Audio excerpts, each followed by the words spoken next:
السلام علیکم ورحمۃ اللہ وبرکاتہ۔ 10واں پارہ۔ اعوذ باللہ من الشیطان الرجیم، بسم اللہ الرحمن الرحیم۔ وَاعْلَمُوا أَنَّمَا غَنِمْتُم مِّن شَيْءٍ فَأَنَّ لِلَّهِ خُمُسَهُ وَلِلرَّسُولِ وَلِذِي الْقُرْبَى وَالْيَتَامَى وَالْمَسَاكِينِ وَابْنِ السَّبِيلِ إِن كُنتُمْ آمَنتُم بِاللَّهِ وَمَا أَنزَلْنَا على عبدنا يوم الفرقان يوم التقى الجمعان واللہ على كل شيء قدیر۔ اور تمہیں معلوم ہو کہ جو کچھ مال غنیمت تم نے حاصل کیا ہے، یعنی جنگ بدر میں جس کا ذکر سورت کے آغاز میں ہوا، جس پر صحابہ نے سوال کیا تھا، اب یہاں اس کا جواب دیا جا رہا ہے۔ اس کا 5واں حصہ اللہ اور اس کے رسول اور رشتہ داروں اور یتیموں اور مسکینوں اور مسافروں کے لیے ہے، یعنی 1/5 اللہ کے رسول صلی اللہ علیہ وسلم کو دے دیا جائے گا، جو اپنی ڈسکریشن پر پھر ان لوگوں پر خرچ کریں گے، جن میں خود رسول صلی اللہ علیہ وسلم کی ذات، آپ کے اہل و عیال، رشتہ دار، یتیم، مسکین اور مسافر۔ اور جہاں تک ذکر ہے اللہ کا ہے تو اللہ سبحانہ وتعالیٰ کو تو کسی مال کی ضرورت نہیں، لیکن مراد اس سے یہ ہے کہ جو فی سبیل اللہ کے کام ہوں گے۔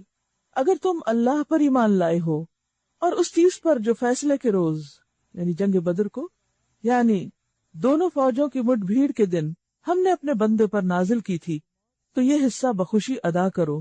اللہ ہر چیز پر قادر ہے، یعنی یہ فتح کس نے تم کو عطا کی، یہ کامیابی کس نے دی، یہ تائید اور مدد اور نصرت کس کی تھی؟ اللہ کی تھی۔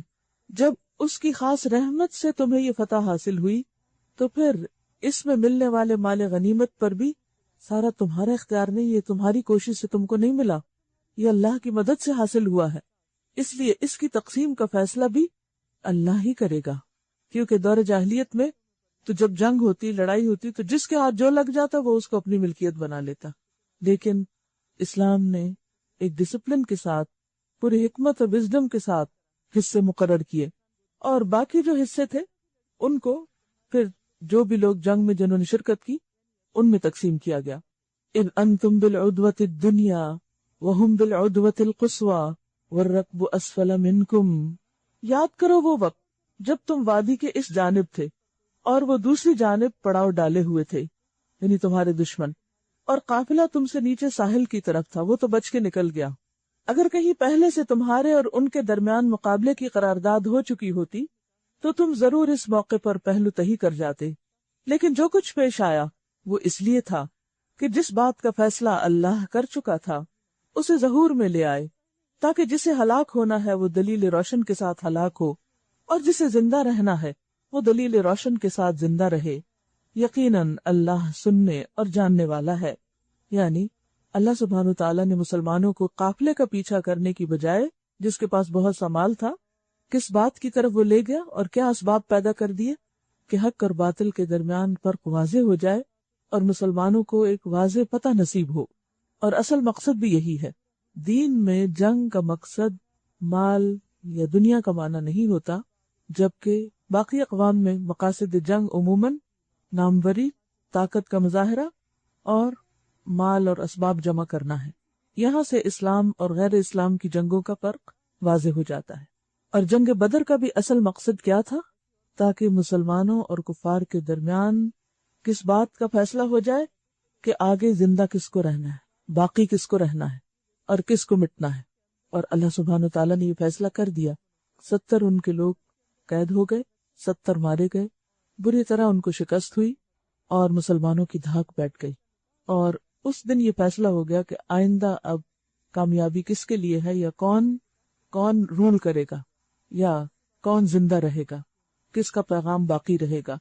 اور یاد کرو وہ وقت جب کہ اے نبی صلی اللہ علیہ وسلم، خدا ان کو تمہارے خواب میں تھوڑا دکھا رہا تھا۔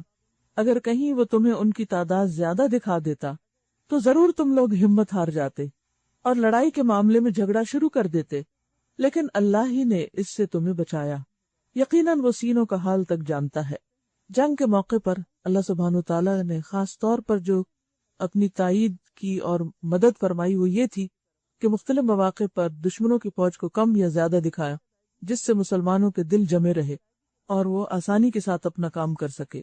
اور یاد کرو جب کہ مقابلے کے وقت اللہ نے تم لوگوں کی نگاہ میں دشمنوں کو تھوڑا دکھایا اور ان کی نگاہوں میں تمہیں کم کر کے پیش کیا، تاکہ جو بات ہونی تھی اسے اللہ ظہور میں لے آئے، اور آخر سارے معاملات اللہ ہی کی طرف رجوع کرتے ہیں۔ یا ایھا الذین آمنوا اذا لقیتم فئۃ فاثبتوا، اے ایمان لانے والو، جب کسی گروہ سے تمہارا مقابلہ ہو تو ثابت قدم رہو، جمے رہو، میدان جنگ سے بھاگو نہیں، اور اللہ کو کثرت سے یاد کرتے رہو، ذکر جاری رکھو، لعلکم تفلحون، شاید کہ تم فلاح پا جاؤ۔ کیونکہ آپ دیکھیے کہ جنگ میں حصہ لینا ایسے ہی جیسے خود موت کو دعوت دینا، تو جب موت بھی سامنے کھڑی ہو تب بھی تم جمے رہو، میدان نہیں چھوڑو، اور اس مشکل کا مقابلہ کس سے کرو؟ اللہ کو کثرت سے یاد کرو، کثرت سے ذکر کرو۔ تو اس سے پتہ یہ چلتا ہے کہ ہر مشکل میں انسان کو اللہ کو یاد کرنا چاہیے۔ توقع ہے کہ تمہیں کامیابی نصیب ہوگی، اور اللہ اور اس کے رسول کی اطاعت کرو، اور آپس میں جھگڑو نہیں، ورنہ تمہارے اندر کمزوری پیدا ہو جائے گی۔ کرنے کا کام کیا ہے؟ ثابت قدمی، اللہ کے ذکر کی کثرت، اور کیا نہیں کرنا؟ آپس میں جھگڑنا نہیں، اختلافات نہیں کرنے، اور کیا کرنا ہے؟ اور صبر سے کام لو، یقیناً اللہ صبر کرنے والوں کے ساتھ ہے۔ اور ان لوگوں کے رنگ ڈھنگ اختیار نہ کرو جو اپنے گھروں سے اتراتے اور لوگوں کو اپنی شان دکھاتے ہوئے نکلے، یعنی مشرکین مکہ کی طرف اشارہ ہے۔ جب ان کا لشکر مکہ سے نکلا تو ان کے ساتھ گانے بجانے والی لونڈیاں اور شراب کی کثرت، اور پھر ایسے ایسے طریقے تھے جو دور جاہلیت میں ہوا کرتے تھے کہ جس سے وہ اپنی طاقت اور شان و شوکت کا مظاہرہ کر رہے تھے۔ مسلمانوں کو اس کے برعکس حکم دیا کہ جب تم ایسے موقع پر نکلو تو ہمبلنس کے ساتھ، عاجزی کے ساتھ، اللہ کو یاد کرتے ہوئے، اپنی کوتاہیوں کو یاد کرتے ہوئے، صبر کے ساتھ، استقامت کے ساتھ، اور تمہیں اس معاملے میں مشرکین مکہ کی پیروی نہیں کرنی، ان لوگوں کی پیروی نہیں کرنی کہ جن کے پاس ہدایت نہیں۔ ایک مسلمان کا طرز عمل ہر موقع پر مختلف ہوتا ہے اس طرز عمل سے جو غیر مسلم ہوتا ہے، اور مسلمان کو کسی بھی غیر مسلم کے مقابلے میں جو اصل فتح ہوتی ہے وہ اخلاقی فتح ہوتی ہے۔ اور اگر ہمارا اخلاق نان مسلمز کے اخلاق سے گرا ہوا ہو تو ہم پہلے ہی مرحلے پر ہار جاتے ہیں، وہی ناکام۔ جو شخص اپنے کو نہیں تھام سکتا، صبر نہیں کر سکتا، مشکل وقت میں خود کو کنٹرول نہیں کر سکتا، سیلف ڈسپلن نہیں جس کے اندر، کامیابی اس کے لیے نہیں۔ حالات جتنے بھی مشکل ہوں، آپ پر کتنی بھی بڑی زیادتی ہو رہی، لیکن آپ کو بد اخلاقی کا حق نہیں۔ اگر آپ نے بد اخلاقی کی تو آپ ہار گئے، اور اس کی وجہ سے گلٹ پہ ڈیولپ ہو جاتا ہے کہ انسان پھر اچھے کام میں آگے بڑھ ہی نہیں سکتا۔ خصوصاً وہ لوگ جو دین کا کام کر رہے ہوں، وہ لوگ جو اللہ کے راستے میں نکلے ہوں، انہیں ہر موقع پر، خواہ وہ گھریلو معاملہ ہو، خواہ وہ کسی ادارے میں ہو، خواہ وہ مارکیٹ میں ہو، خواہ وہ کسی مسلم یا نان مسلم کے ساتھ اس کا ٹکراؤ ہو، اسے کسی بھی قیمت پر اپنے اخلاق کا دامن نہیں چھوڑنا، اسے صبر سے کام لینا ہے، اور اسے مشکل حالات میں بہتر رویے کا مظاہرہ کرنا ہے۔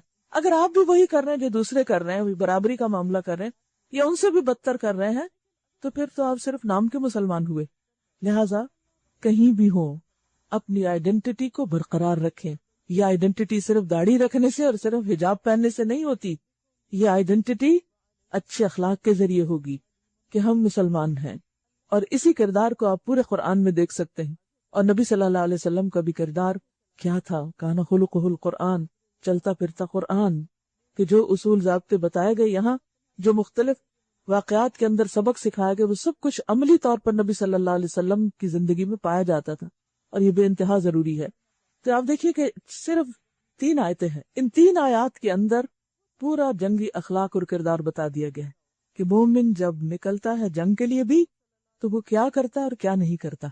اسی طرح جو شخص بھی اللہ کے راستے میں نکلے، اللہ کے دین کی خدمت کے لیے، اس کے اندر یہ تمام صفات ہونی چاہیے، تبھی کامیابی ہوگی۔ اور اگر یہ نہیں ہوا، یعنی سب سے پہلی بات تو یہ ہے کہ کنوکشن، فثبتو، پھر ذکر کثیر، پھر اللہ رسول کی اطاعت، پھر تنازع نہیں، باہم جھگڑے نہیں، پھر صبر، پھر بطر اور ریا نہیں۔ بطر ہوتا ہے اترانا کہ ہم بڑے اچھے ہیں، ہم بڑے نیک ہیں، ہم دوسروں سے بہتر ہیں، ہرگز نہیں۔ اور دکھاوا نہیں، کسی بھی اللہ کے کام کے لیے نکلے تو نیت صرف اللہ کے لیے خالص کر لیں، چاہے وہ کسی مسجد میں جھاڑو لگانا ہی کیوں نہ ہو، کیونکہ اس کی بھی بہت ویلیو ہے اللہ کے ہاں اگر وہ اللہ کی خاطر کیا جاتا ہے۔ چھوٹے سے چھوٹے کام کو اور بڑے سے بڑے کام کو عاجزی کے ساتھ سر انجام دیں، اور پھر اسی طرح لوگوں کے لیے اللہ کے راستے بند نہ کریں، کیونکہ جب دین کا کام کرنے والے، اللہ کی راہ میں نکلنے والے، دین کی تبلیغ کرنے والے بد اخلاق ہوتے ہیں، یا ریاکاری کرتے ہیں، یا اتراتے ہیں، یا اپنے آپ کو بڑے نیک سمجھتے ہیں، تو اس سے دوسروں کا راستہ بند ہو جاتا ہے، یصدون عن سبیل اللہ ہو جاتا ہے، پھر دوسرے اس راستے پر آنا نہیں چاہتے کہ انہوں نے اللہ کا نام لے کر کیا پایا، کیا کیا، تو ہمیں کس چیز کی طرف بلا رہے ہیں؟ یعنی جب آپ خود بد اخلاق ہیں، خود بدتمیز ہیں، تو آپ کسی کو کیا سکھانے کے لیے بلا رہے ہیں؟ کس دین کی تعلیم اور تبلیغ کر رہے ہیں؟ تو ہمارے پاس کوئی جواز نہیں کہ چونکہ فلاں نے ایسا کیا تھا اس لیے مجھے یہ کرنا پڑا، کوئی آؤٹ برسٹ نہیں، صبر، پیشنس، تحمل، بردباری ہر موقع پر، اور جیسے پہلے بھی بات ہے کہ کس طرح کانفلکٹ ریزالو کرنا ہے، کہ دوسرے کی بات سنیں، اس کو موقع دیں، وہ کہے جو کہنا چاہتا ہے، جو اس کے دل میں ہے وہ باہر آئے، تاکہ اس کی غلط فہمی دور ہو، اس کی مشکل آسان ہو، اور پھر آپ اس کو ایک بہتر چیز دکھائیں۔ لیکن اگر آپ سن ہی نہیں رہے، اگر آپ اس کی سمجھ ہی نہیں رہے کہ وہ کیا کہنا چاہتا ہے، اور آپ صرف اپنی تقریر جھاڑے جا رہے ہیں اور بڑی بڑی آیتیں پڑھ کے سنا رہے ہیں اور حدیثیں کوٹ کر رہے ہیں، اور جن کی روش یہ ہے کہ اللہ کے راستے سے روکتے ہیں، جو کچھ وہ کر رہے ہیں وہ اللہ کی گرفت سے باہر نہیں ہے، یہ دین کی خدمت نہیں ہوتی۔ پھر فرمایا ذرا خیال کرو اس وقت کا جبکہ شیطان نے ان لوگوں کے کرتوت ان کی نگاہوں میں خوشنما بنا کر دکھائے تھے، اور ان سے کہا تھا کہ آج کوئی تم پر غالب نہیں آ سکتا، اور یہ کہ میں تمہارے ساتھ ہوں۔ مگر جب دونوں گروہوں کا آمنا سامنا ہوا تو وہ الٹے پاؤں پھر گیا اور کہنے لگا کہ میرا تمہارا ساتھ نہیں۔ کہا جاتا ہے کہ مشرکین کے لشکر کو شیطان جو ہے وہ باقاعدہ ایک انسان کی شکل میں، ایک قبیلے کے سردار کی شکل میں آ کر ملا اور ان سے کہا کہ تم نکلو، میری بھی فوجیں تمہارے ساتھ ہیں۔ لیکن آگے جب فوجیں آئیں تو ان کا مقابلہ تو فرشتے کر رہے تھے، انہیں تو فرشتوں سے مقابلہ تھا، اس لیے کہا میں وہ کچھ دیکھ رہا ہوں جو تم نہیں دیکھ سکتے، یعنی اس کو تو فرشتے نظر آ رہے تھے۔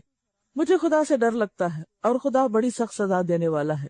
جبکہ منافقین اور وہ سب لوگ جن کے دلوں کو روگ لگا ہوا ہے کہہ رہے تھے کہ ان لوگوں کو تو ان کے دین نے خپت میں مبتلا کر رکھا ہے، تو کریزی پیپل ہیں کہ اپنے مرنے جا رہے ہیں اور جان دینے جا رہے ہیں، جبکہ انہیں نظر آ رہا ہے کہ آگے ان کی تیاری کچھ نہیں۔ غر ہؤلاء دینہم، یہ تانا ہر اس شخص کو ملتا ہے جو وسائل کی کمی کے باوجود اللہ کے دین کی خدمت کرنا چاہتا ہو، کیونکہ عام طور پر لوگ ایسے مواقع پر بلیم کرتے ہیں اور مذاق اڑاتے ہیں، جیسے جنگ تبوک کے موقع پر بھی ہوا، جب ایک مٹھی کھجور کو صدقے میں لے کر آیا تو منافقین ہنسنے لگے۔ اصل میں منافقین کا چونکہ ایمان نہیں ہوتا تو ان کا توکل نہیں ہوتا، وہ سمجھتے کہ سب کامیابی صرف اسباب سے ہوتی، ریسورسز بہت ہونے چاہیے، جبکہ اہل ایمان ریسورسز سے زیادہ اللہ پر بھروسہ رکھتے ہیں۔ اس کا یہ مطلب نہیں کہ ریسورسز استعمال نہیں کرتے یا اس کی تلاش نہیں کرتے، لیکن پوری کوشش کے باوجود بھی اگر ریسورسز کم ہوں تو پیچھے تو نہیں ہٹا جا سکتا، جو کرنا ہے وہ تو کرنا ہے۔ تو پھر اللہ تعالیٰ ہم سے یہ تو نہیں پوچھے گا کہ تم نے اتنا زیادہ کیوں نہیں کیا، کم کیوں کیا، کیونکہ اس کو پتا ہے کہ ہماری ہمت، استطاعت اور ریسورسز کم تھے۔ لیکن ہم میں سے ہر شخص کو جتنا اس کے اندر پوٹینشیل ہے، جتنے اس کو ماحول ملا ہے یا اس کو ریسورسز ملے، اس کے مطابق وہ کام کر کے بالکل مطمئن ہو جائے، اور کام کر کے کبھی بھی کوئی بھی دین کی خدمت کا چھوٹا بڑا موقع ملے کبھی ٹینشن کا شکار نہ ہو، اوور ویلم نہ ہو، اطمینان سے رہیں، کیونکہ آپ لوگوں کو نہیں دکھا رہے، آپ نے دنیا میں کوئی ایوارڈ نہیں لینا، آپ جو کچھ کر رہے ہیں اپنے رب کے لیے کر رہے ہیں، اور وہ صرف ظاہر نہیں، وہ تو باطن کو بھی جانتا ہے۔ اس لیے جتنا ہو سکے اپنی کوشش لگا کے اس کے بعد پرسکون رہے، اگر کوئی تعریف کرتا ہے تو بھی اور اگر کوئی تنقید کرتا ہے تو بھی۔ عام طور پر ہوتا کیا ہے، مثلا آپ جب کوئی کام کرتے ہیں، مثلا بچوں کی شادی کا موقع ہے، اگر آپ کسی مسجد میں کرتے ہیں تو لوگ باتیں بناتے ہیں، اگر آپ کوئی ہال رینٹ کرتے ہیں، کسی ہوٹل میں جاتے ہیں تو لوگ باتیں بناتے ہیں۔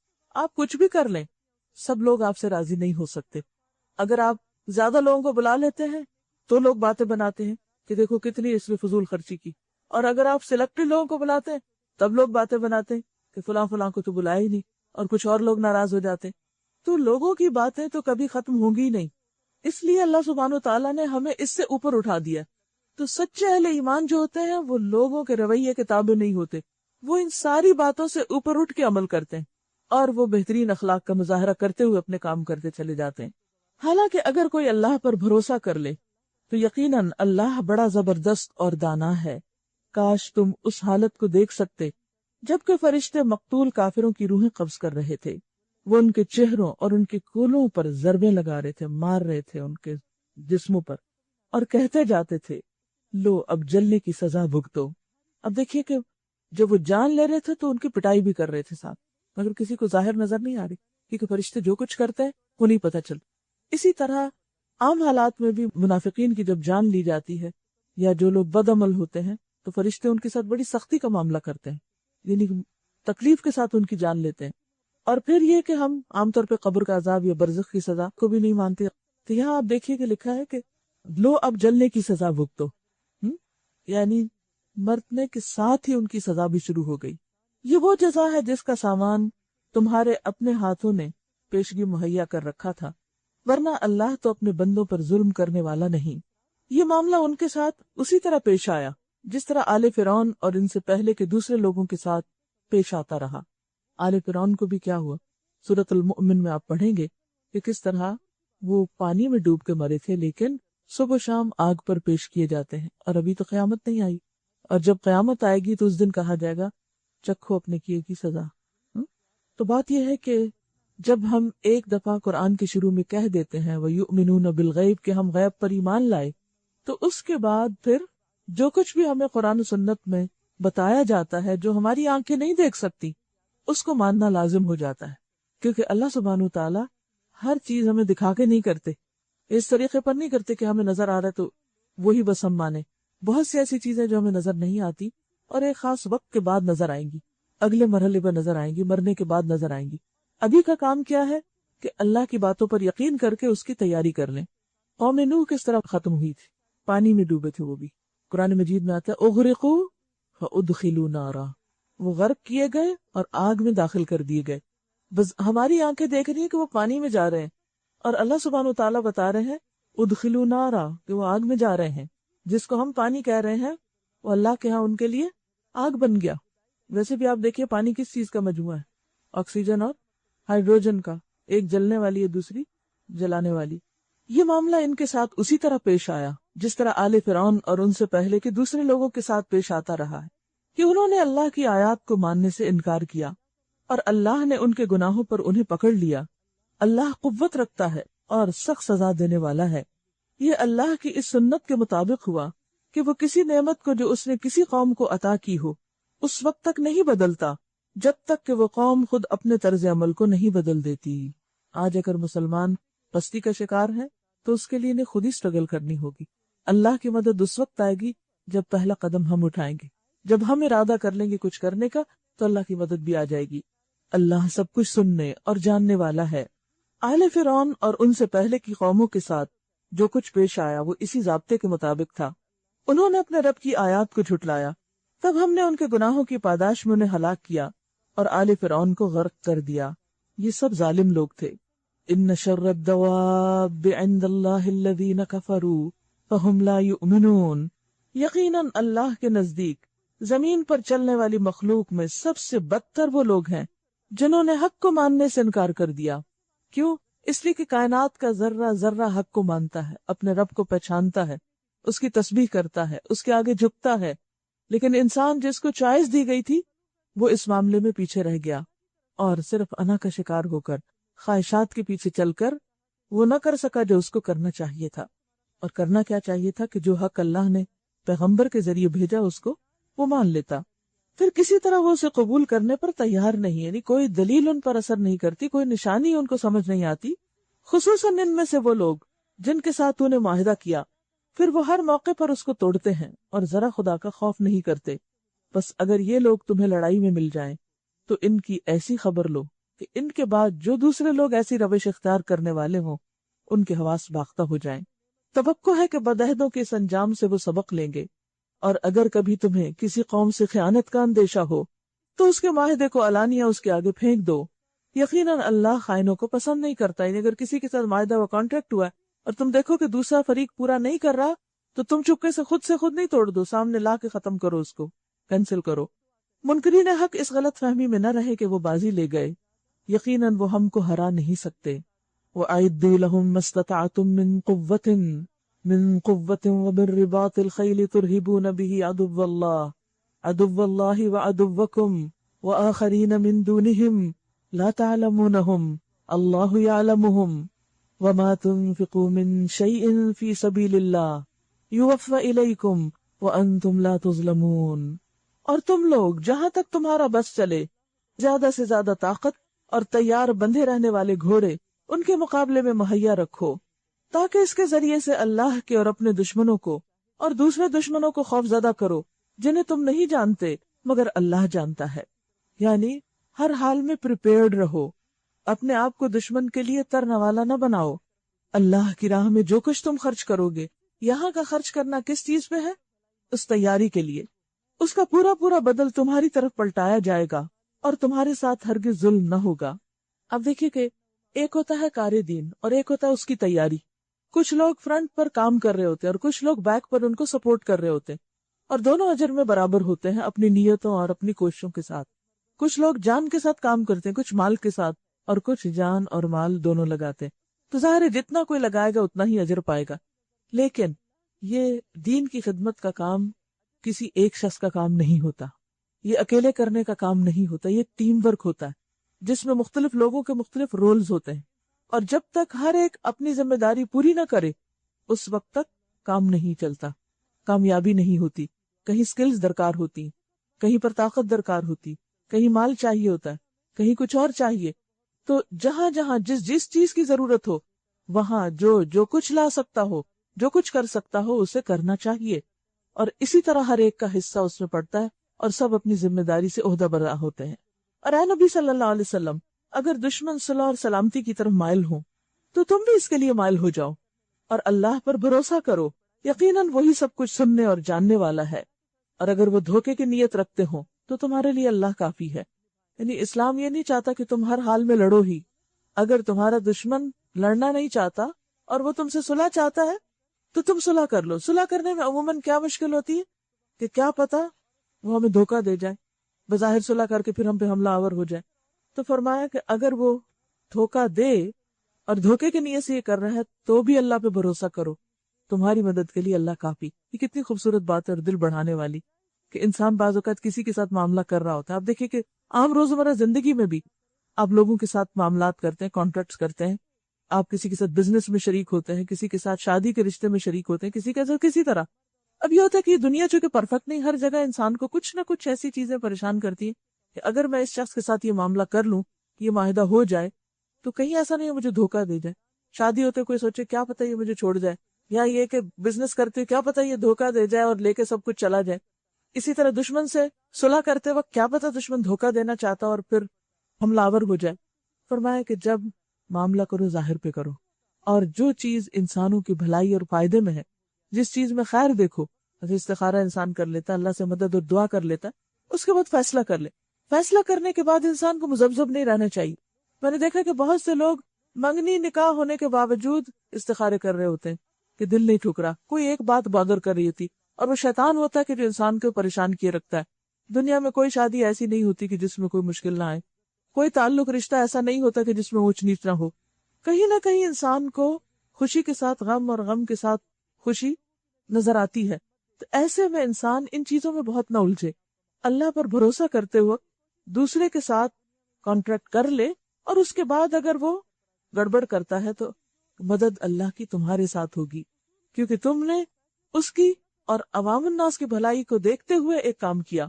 هو الذی ایدک بنصرہ وبالمؤمنین، بالمؤمنین، وہی تو ہے جس نے اپنی مدد سے اور مومنوں کے ذریعے سے تمہاری تائید کی۔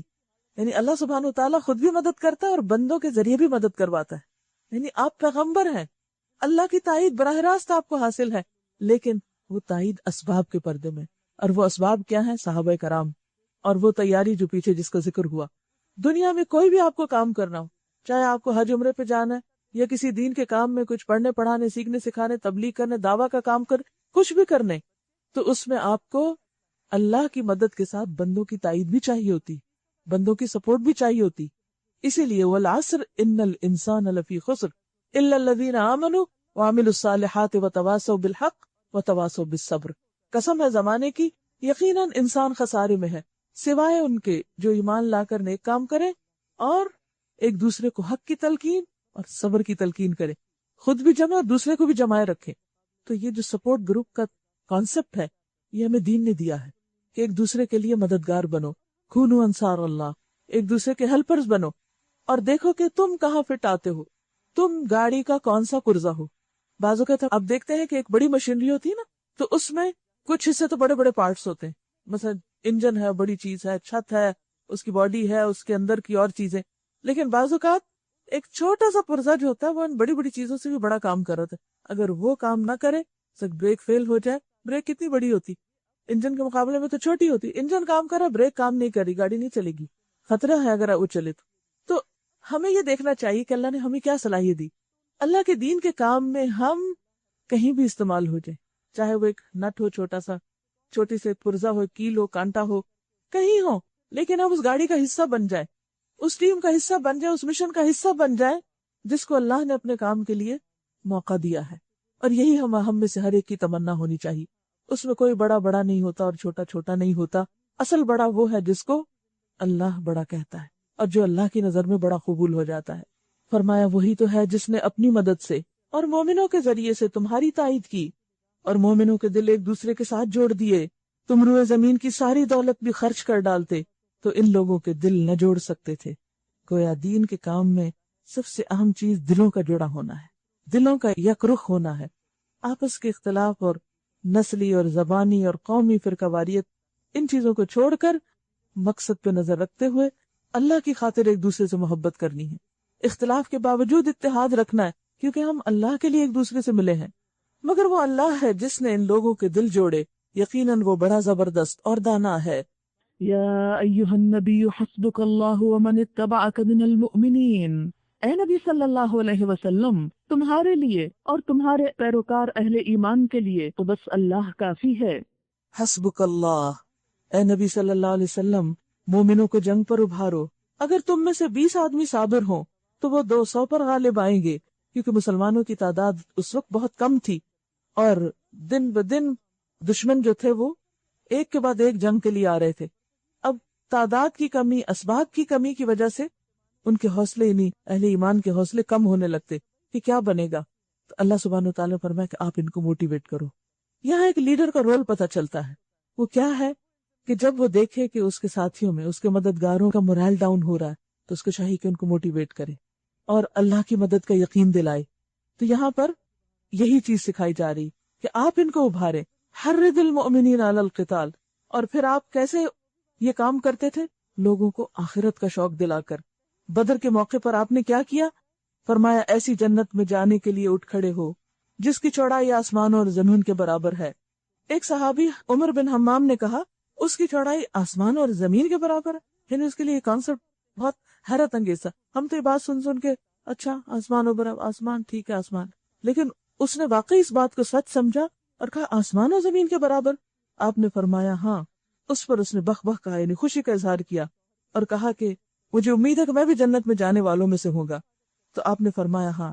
چنانچہ اس نے اپنی تلوار نیام سے نکالی اور پھر کھجوریں کھانے لگا، پھر کھجوریں بھی پھینک دی اور کہا کہ میں جنت میں جانے کے لیے اس چیز کا انتظار نہیں کر سکتا. یعنی اتنا زبردست وہ موٹیویٹ، یعنی ایک مثال ہے کہ جب لوگوں کو حقیقی معنوں میں آخرت کا شوق آتا ہے تو دنیا کی کھجوریں اور دنیا کی چیزیں پھر ان کی نظر میں بڑی ویلیو نہیں رکھتی. لیکن جب دنیا بہت ویلیوبل ہو جاتی ہے تو پھر ہمیں کوئی جنت کا شوق نہیں رہتا اور ہم دنیا کے فائدے کے بغیر دین کا کام بھی نہیں کرتے اور اس طرح دین کا کام پڑا رہ جاتا ہے اور ہم اپنی دنیا میں مگن ہو جاتے ہیں. اگر 100 آدمی ایسے ہوں تو منکرین حق میں سے 1000 آدمیوں پر بھاری رہیں گے، کیونکہ وہ ایسے لوگ ہیں جو سمجھ نہیں رکھتے. لا یفقہون، فقہ کہتے ہیں سمجھ کو. وہ سمجھ نہیں رکھتے. اور اصل سمجھداری کیا ہے کہ انسان بڑے فائدے کو جانتا ہو، بڑے فائدے پہ نظر رکھے. عقل مند وہ ہوتا ہے جو چھوٹی چھوٹی چیزوں سے اوپر اٹھ جائے، اور وہ بے وقوف ہے، بچپنا ہے، اس میں چائلڈش رویہ ہوتا ہے کہ انسان چھوٹی چھوٹی باتوں پہ الجھ کر رہ جائے اور بڑا کام اور بڑا مقصد بھول جائے. تو جو لوگ بھی دین کے لیے نکلتے ہیں ان کو اپنے اس انداز کو تبدیل کر لینا چاہیے. چھوٹی چھوٹی چیزوں کی پرواہ نہیں کرنی چاہیے. ان سے اعراض برت کر مقصد پہ نظر رکھتے ہوئے جد و جہد اور کوشش اور ساتھیوں کو ساتھ ملا کے ان کو موٹیویٹ کر کے آگے بڑھنا چاہیے. اچھا، اب اللہ نے تمہارا بوجھ ہلکا کیا اور اسے معلوم ہوا کہ ابھی تم میں کمزوری ہے، بس اگر تم میں سے 100 آدمی صابر ہوں تو 200 پر، 1000 آدمی ہو تو 2000 پر اللہ کے حکم سے غالب آئیں گے. یعنی جتنے طاقتور تم ہوگے جتنی محنت تم کرو گے اتنی ہی مدد اللہ کی آئے گی، جس درجے کا تم کام کرو گے اس درجے کی جزا تم کو ملے گی۔ تو پھر کس پر ڈپینڈ ہے؟ ہم پر، کہ ہم کوشش کتنی کرتے ہیں، ہم کتنی محنت کرتے ہیں۔ یعنی اللہ کی مدد کا ریشو بھی کس کے مطابق ہے؟ ہماری کوشش اور اخلاص کے مطابق۔ اور اللہ ان لوگوں کے ساتھ ہے جو صبر کرنے والے ہیں۔ کسی نبی کے لیے یہ زیبا نہیں کہ اس کے پاس قیدی ہوں، جب تک کہ وہ زمین میں دشمنوں کو اچھی طرح کچل نہ دے، کیونکہ جنگ کا مقصد قیدی جمع کرنا نہیں۔ تم لوگ دنیا کے فائدے چاہتے ہو، حالانکہ اللہ کے پیش نظر آخرت ہے، اور اللہ غالب اور حکیم ہے۔ اگر اللہ کا نوشتہ پہلے نہ لکھا جا چکا ہوتا تو جو کچھ تم نے لوگوں سے لیا ہے، یعنی فدیہ قبول کیا ہے، اس کی پاداش میں تم کو بڑی سزا دی جاتی۔ بس جو کچھ تم نے مال حاصل کیا ہے اسے کھاؤ کہ وہ حلال اور پاک ہے، اور اللہ سے ڈرتے رہو۔ اصل میں جنگ بدر کے قیدیوں کے معاملے میں تھوڑا سا اختلاف ہوا تھا۔ بعض صحابہ کی رائے یہ تھی کہ ان کو ختم کر دیا جائے کیونکہ یہ روز روز مسئلہ کریں گے، اور بعض کی رائے یہ تھی کہ ان سے فدیہ لے کر ان کو چھوڑ دیا جائے۔ نبی صلی اللہ علیہ وسلم نے دوسری رائے پر عمل کیا، تو اللہ سبحانہ و تعالیٰ فرماتے ہیں کہ اصل مقصد فدیہ لینا نہیں تھا، اصل مقصد تو زور توڑنا تھا، لیکن اب تم نے لے لیا تب یہ حلال اور پاک ہے۔ یعنی فدیہ لینا حرام نہیں ہے، فدیہ لے سکتے ہو، لیکن زیادہ بہتر کیا ہے؟ مقصد مال جمع کرنا نہ ہو، پھر تمہارا اصل مقصد ہو کہ تم ہر اس رکاوٹ کو دور کرو جو دین کے راستے میں دوسرے لوگوں کے لیے مشکل پیدا کر رہی ہے اور لوگوں کو اللہ کی طرف آنے سے روک رہی ہے۔ یقیناً اللہ درگزر کرنے والا اور رحم فرمانے والا ہے۔ اے نبی صلی اللہ علیہ وسلم، تم لوگوں کے قبضہ میں جو قیدی ہیں ان سے کہو، اگر اللہ کو معلوم ہوا کہ تمہارے دلوں میں کچھ خیر ہے تو وہ تمہیں اس سے بڑھ چڑھ کر دے گا جو تم سے لیا گیا، یعنی کل ہدایت بھی ملے گی، اور اگر تم دین میں آ گئے اور پھر مسلمانوں کی طرف سے تم نے یہ جنگ کی تو اس سے بھی بہتر تمہیں مال ملے گا جو آج تم سے فدیے میں لیا جا رہا ہے، اور تمہاری خطائیں معاف کرے گا۔ یعنی اس موقع پر بھی دعویٰ کا کام کیا گیا کہ تم اب بھی مسلمان ہو جاؤ۔ اس سے پتہ یہ چلتا ہے کہ خیر خائی کی کوئی حد ہے ہی نہیں۔ دشمن کے ساتھ کیا خیر خائی ہے؟ صرف یہ نہیں کہ اس کو فدیہ لے کے چھوڑ دیا جائے کہ تمہاری جان بخشی کر دی، خیر خائی یہ ہے کہ اس کی آخرت بھی بچ جائے، اور اس کو ایک ہوپ فل اور یعنی کہ امید پر مبنی اور بہتر میسج دیا جائے، ایک مثبت پیغام دیا جائے کہ دیکھو یہ تو ہے تمہارا اب کا حال، تمہارا حال کیسے بدل سکتا ہے، آئندہ کے لیے مشورہ دیا جائے کہ اگر تم یہ اور یہ کرو گے تو تمہیں دنیا میں بھی بہت کچھ مل جائے گا اور آخرت میں بھی ملے گا، اور تمہاری خطائیں معاف کرے گا۔ اللہ درگزر کرنے والا اور رحم فرمانے والا ہے۔ لیکن اگر وہ تیرے ساتھ خیانت کا ارادہ رکھتے ہیں تو اس سے پہلے وہ اللہ کے ساتھ خیانت کر چکے ہیں، چنانچہ اسی کی سزا اللہ نے انہیں دی کہ وہ تیرے قابو میں آ گئے۔ اللہ سب کچھ جانتا ہے اور حکیم ہے، لہذا ان سے ڈرنے کی ضرورت نہیں۔ جن لوگوں نے ایمان قبول کیا اور ہجرت کی اور اللہ کی راہ میں اپنی جانیں لڑائیں اور اپنے مال کھپائے، اور جن لوگوں نے ہجرت کرنے والوں کو جگہ دی اور ان کی مدد کی، وہی دراصل ایک دوسرے کے ولی ہیں۔ تو اس سے پتہ یہ چلتا ہے کہ دین کی خدمت دو طرح ہوتی ہے، ایک مہاجر بن کے اور ایک انصار بن کے۔ یا انسان دین کے لیے اپنا سب کچھ چھوڑ کر نکلتا ہے، یا یہ کہ چھوڑ کر نکل کے آنے والوں کا مددگار بنتا ہے اور ان کو سپورٹ دیتا ہے، اور یوں ٹیم ورک بنتا ہے انصار اور مہاجرین میں جب دین کی خدمت بہتر طور پر ہوتی ہے۔ وہی دراصل ایک دوسرے کے ولی ہیں۔ رہے وہ لوگ جو ایمان تو لے آئے مگر ہجرت کر کے دارالاسلام میں نہیں آئے، تو ان سے تمہارا ولایت کا کوئی تعلق نہیں جب تک کہ وہ ہجرت کر کے نہ آ جائیں۔ ہاں، اگر وہ دین کے معاملے میں تم سے مدد مانگے تو ان کی مدد کرنا تم پر فرض ہے، لیکن کسی ایسی قوم کے خلاف نہیں جس سے تمہارا معاہدہ ہو۔ جو کچھ تم کرتے ہو اللہ اسے دیکھتا ہے۔ جو لوگ منکر حق ہیں وہ ایک دوسرے کی حمایت کرتے ہیں، ان کے اپنے الائنسز ہیں۔ اگر تم یہ نہ کرو گے تو زمین میں فتنہ اور بڑا فساد برپا ہوگا۔ والذین آمنوا وہاجروا وجاہدوا فی سبیل اللہ والذین آووا ونصروا اولئک هم المؤمنون حقا لہم مغفرۃ ورزق کریم۔ جو لوگ ایمان لائے اور جنہوں نے اللہ کی راہ میں گھر بار چھوڑے اور جد و جہد کی اور جنہوں نے پناہ دی اور مدد کی، وہی سچے مومن ہیں۔ ان کے لیے خطاؤں سے درگزر ہے اور بہترین رزق ہے۔ اور جو لوگ بعد میں ایمان لائے اور ہجرت کر کے آ گئے اور تمہارے ساتھ مل کر جد و جہد کرنے لگے، وہ بھی تم ہی میں شامل ہیں، مگر اللہ کی کتاب میں خون کے رشتہ دار ایک دوسرے کے زیادہ حقدار ہیں۔ یقیناً اللہ ہر چیز کو جانتا ہے۔ یعنی وراثت وغیرہ کی تقسیم میں تو خون کے رشتہ دار ہی حقدار ہوں گے، لیکن دین کے معاملے میں جو تعلقات تمہارے قائم ہوں گے اس میں ایک دوسرے پر جو کچھ تم خرچ کرو یا ایک دوسرے کے تم کام آؤ، اللہ اس کو اپریشیٹ کرتا ہے۔ سورۃ التوبہ۔ سورۃ توبہ مدنی سورت ہے، مدینہ کے آخری دور کی سورتوں میں سے ہے، فتح مکہ کے بعد نازل ہوئی۔ نبی صلی اللہ علیہ وسلم نے جب فتح حاصل کر لی تو اس کے بعد مختلف طرف سے لوگوں نے، مختلف قبائل نے آپ کے ساتھ معاہدے کر لیے، جیسا کہ عرب کا ایک دستور تھا، لیکن بعض اوقات کفار کی طرف سے معاہدے توڑے بھی گئے اور کچھ معاہدوں کو خود مسلمانوں نے ختم کیا۔ سورت کا آغاز بسم اللہ کے بغیر ہوتا ہے۔ اصل وجہ یہ ہے کہ نبی صلی اللہ علیہ وسلم نے اس کے شروع میں بسم اللہ لکھوائی نہیں، صحابہ نے لکھی نہیں، اور پھر اس کے بعد بھی کسی نے اپنی طرف سے ایڈ نہیں کی کہ باقی سب صورتوں کے شروع میں تو یہاں بھی ہم لکھ دیں، کہیں بھول ہو گئی۔ تو اس سے یہ پتہ چلتا ہے کہ قرآن مجید کو ایز از پریزرو کیا گیا۔ تو بات یہ ہے کہ اللہ سبحانہ تعالیٰ نے جب بھی کبھی کوئی رسول بھیجا تو دو طرح کے لوگ ہوئے، ایک وہ جو ماننے والے تھے اور دوسرے وہ جو ماننے والے نہیں تھے، اور ہمیشہ یہی ہوا کہ ماننے والے نہ ماننے والوں پر غالب آ گئے، یا یہ کہ جو نہیں مانے ان کو پھر ختم کر دیا گیا، جیسے قوم نوح، عاد اور سمود وغیرہ کے ساتھ ہوا۔ نبی صلی اللہ علیہ وسلم چونکہ آخری رسول تھے، اس لیے یہ نہیں ہوا کہ جو نہیں مانتے تھے ان کو کسی بڑے عذاب کے ساتھ تباہ کر دیا جائے، بلکہ ان کو میکسیمم موقع دیا گیا، آخر تک موقع دیا گیا کہ وہ مسلمان ہو جائیں۔ اور بالکل جب آخری مرحلہ آ گیا نبوت کا، یعنی اس کے کچھ عرصے کے بعد پھر نبی صلی اللہ علیہ وسلم کی وفات ہو گئی، تو ایک دفعہ تمام جگہوں پر اسلام کو یا اسلام کے جھنڈے کو لہرانا تھا، یا آپ یہ کہیے کہ اس کا غلبہ جو تھا وہ اصولی طور پر اور قومی سطح پر ظاہر کرنا مقصود تھا۔ لہٰذا اب تک جو لوگ مسلمان نہیں ہوئے تھے ان کو اب چیلنج کیا گیا کہ یا تو مسلمان ہو جائے یا پھر یہ کہ وہ یہ جگہ چھوڑ دیں۔ یہ جو شروع کا حصہ ہے 5ویں رکوع کے آخر تک، یہ 9 ہجری میں نازل ہوا تھا، جب حضرت ابو بکر حج کے لیے روانہ ہو چکے تھے۔ 10 ہجری میں پھر آپ نے خود حج کیا، تو آپ کو اس سے اندازہ لگا سکتے ہیں کہ آخری دور میں سے بھی بالکل آپ کی وفات سے 1 سال پہلے کی یہ صورت ہے، کہ جس میں ایک طرح سے پورا مشن مکمل ہو رہا ہے۔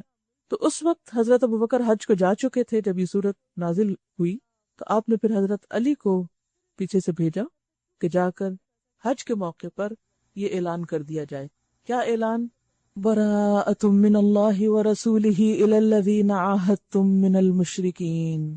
اعلان برات ہے اللہ اور اس کے رسول کی طرف سے ان مشرکین کو جن سے تم نے معاہدے کیے تھے۔ اللہ اور رسول اب مشرکین سے کوئی عہد نہیں کریں گے، سب معاہدے منسوخ۔ بس تم لوگ ملک میں 4 مہینے اور چل پھر لو، اور جان رکھو کہ تم اللہ کو عاجز کرنے والے نہیں۔ تمہیں 4 مہینے کی مہلت دی جاتی ہے، یا تو مسلمان ہو جاؤ، لڑنا ہو تو لڑائی کے لیے تیار ہو جاؤ، اور اگر تمہیں یہ جگہ چھوڑنی ہے تو جگہ چھوڑ دو، لیکن اب تمہیں اس کے بعد کوئی مہلت نہیں دی جاتی۔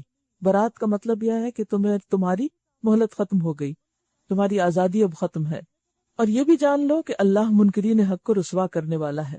اطلاع عام ہے اللہ اور اس کے رسول کی طرف سے حج اکبر کے دن، حج اکبر سے مراد عرفہ کا دن ہوتا ہے، کہ جس دن یہ اعلان ہوا تمام لوگوں کے لیے کہ اللہ مشرکین سے بری الذمہ ہے، یعنی شرک کو قبول نہیں کرتا، اب مشرکین کے لیے کوئی پناہ گاہ نہیں، اور اس کا رسول بھی۔ اب اگر تم توبہ کر لو، یعنی شرک چھوڑ کر مسلمان ہو جاؤ، تو تمہارے لیے بہتر ہے، اور جو منہ پھیرتے ہو تو خوب سمجھ لو کہ تم اللہ کو عاجز کرنے والے نہیں ہو، یعنی ابھی بھی مزید موقع دیا جا رہا ہے۔ اور اے نبی صلی اللہ علیہ وسلم، انکار کرنے والوں کو سخت عذاب کی خوشخبری سنا دو، بجز ان مشرکین کے جن سے تم نے معاہدے کیے، پھر انہوں نے اپنے عہد کو پورا کرنے میں تمہارے ساتھ کوئی کمی نہیں کی اور نہ تمہارے خلاف کسی کی مدد کی، تو ایسے لوگوں کے ساتھ تم بھی مدت معاہدہ تک وفا کرو، کیونکہ اللہ متقیوں ہی کو پسند کرتا ہے۔ یعنی کچھ لوگ جو تمہارے دشمنوں کے صف میں نہیں آتے، ان سے اگر تمہارے معاہدے ہیں تو وہ باقی رہیں گے، لیکن وہ لوگ جو تمہارے خلاف کاروائیاں کرنے میں سرگرم عمل ہے، اب ان کے ساتھ کوئی معاہدہ نہیں۔ بس جب حرام مہینے گزر جائیں تو مشرکین کو قتل کرو جہاں پاؤ، اور انہیں پکڑو اور گھیرو، اور ہر گھات میں ان کی خبر لینے کے لیے بیٹھو۔ پھر اگر وہ توبہ کر لیں اور نماز قائم کریں اور زکوٰۃ دیں تو انہیں چھوڑ دو، اللہ درگزر کرنے والا اور رحم فرمانے والا ہے۔ اور اگر مشرکین میں سے کوئی شخص پناہ مانگ کر تمہارے پاس آنا چاہے تاکہ اللہ کا کلام سنے، تو اسے پناہ دے دو یہاں تک کہ وہ اللہ کا کلام سن لے، پھر اسے اس کے مأمن تک پہنچا دو۔ یہ اس لیے کرنا چاہیے کہ یہ لوگ علم نہیں رکھتے، یعنی اصل مقصد پھر کیا ہے کہ میکسیمم مہلت دی جائے، اور اگر کوئی سمجھنا چاہتا ہے اس کے بعد بھی تو سمجھ لے، صرف اس لیے کسی کو ختم نہ کرو کہ وہ اب تک کیوں نہیں مسلمان ہوا۔ اور یاد رکھیے کہ یہ آیات ایک خاص کانٹیکس میں نازل ہوئی ہیں، پیغمبر کی طرف سے آخری حجت تمام کی جا رہی ہے۔ پچھلی قوموں پر عذاب آئے تھے اور اس سے ان کے دشمن ہلاک کیے گئے تھے، لیکن یہاں پر ایک دوسرا طریقہ اختیار کیا گیا ہے، اور اس میں بھی اصل مقصود یہ ہے کہ لوگ زیادہ سے زیادہ اس پیغام کو سمجھ لیں جو نبی صلی اللہ علیہ وسلم لے کر آئے ہیں۔ ان مشرکین کے لیے اللہ اور اس کے رسول کے نزدیک کوئی عہد آخر کیسے ہو سکتا ہے بجز ان لوگوں کے جن سے تم نے مسجد حرام کے پاس معاہدہ کیا تھا، تو جب تک وہ تمہارے ساتھ سیدھے رہیں تم بھی ان کے ساتھ سیدھے رہو، کیونکہ اللہ متقیوں کو پسند کرتا ہے۔ مگر ان کے سوا دوسرے مشرکین کے ساتھ کوئی عہد کیسے ہو سکتا ہے، جبکہ ان کا حال یہ ہے کہ تم پر قابو پا جائیں تو نہ تمہارے معاملے میں کسی قرابت کا لحاظ کریں، نہ کسی معاہدے کی ذمہ داری کا۔ وہ اپنی زبانوں سے تم کو راضی کرنے کی کوشش کرتے ہیں، مگر دل ان کے انکار کرتے ہیں، اور ان میں سے اکثر فاسق ہیں۔ تو بات یہ ہے کہ تم آخر ان کے ساتھ یہ سلوک اب کیوں نہ کرو گے، جبکہ وہ تمہارے بارے میں کسی بھی مہربانی کا سلوک نہیں کرتے۔ مسلمانوں کو انہوں نے ان کے گھروں سے نکال دیا، جب وہ مدینہ میں جا کے انہوں نے پناہ لی تو وہاں بھی بار بار ان کے اوپر جنگیں مسلط کرتے رہے اور ہر موقع پر نقصان دیا۔ فرمایا کہ چونکہ یہ تھے تو وہاں میں ایک دوسرے کے رشتے دار بھی، فرمایا کہ تم ان کے معاملے میں نرم گوشہ رکھتے ہو، جبکہ انہوں نے تمہارے ساتھ وہ سب سلوک کیا کہ جو ناروا تھا۔ انہوں نے اللہ کی آیات کے بدلے تھوڑی سی قیمت قبول کر لی، پھر اللہ کے راستے میں سد راہ بن کر کھڑے ہو گئے، یعنی صرف خود نے انکار کیا، اوروں کو بھی روکا۔ بہت برے کرتوت تھے جو یہ کرتے رہے۔ کسی مومن کے معاملے میں نہ یہ قرابت کا لحاظ کرتے ہیں اور نہ کسی عہد کی ذمہ داری کا، اور زیادتی ہمیشہ انہی کی طرف سے ہوئی ہے۔ پس اگر یہ توبہ کر لیں اور نماز قائم کریں اور زکوٰۃ دیں تو تمہارے دینی بھائی ہیں، اور جاننے والوں کے لیے ہم اپنے احکام واضح کیے دیتے ہیں۔ تو اس سے پتہ چلتا ہے کہ دینی بھائی یا بہنیں وہی ہو سکتی ہیں جن کے اندر یہ کنڈیشنز پوری ہوتی ہوں۔ کیا؟ اقام الصلاۃ اور آتوا الزکوٰۃ، بنیادی دینی فرائض۔ جو یہ بھی پورے نہ کریں پھر ان کا جب دین سے ہی تعلق نہیں تو تمہارا ان سے دینی رشتہ کہاں کا۔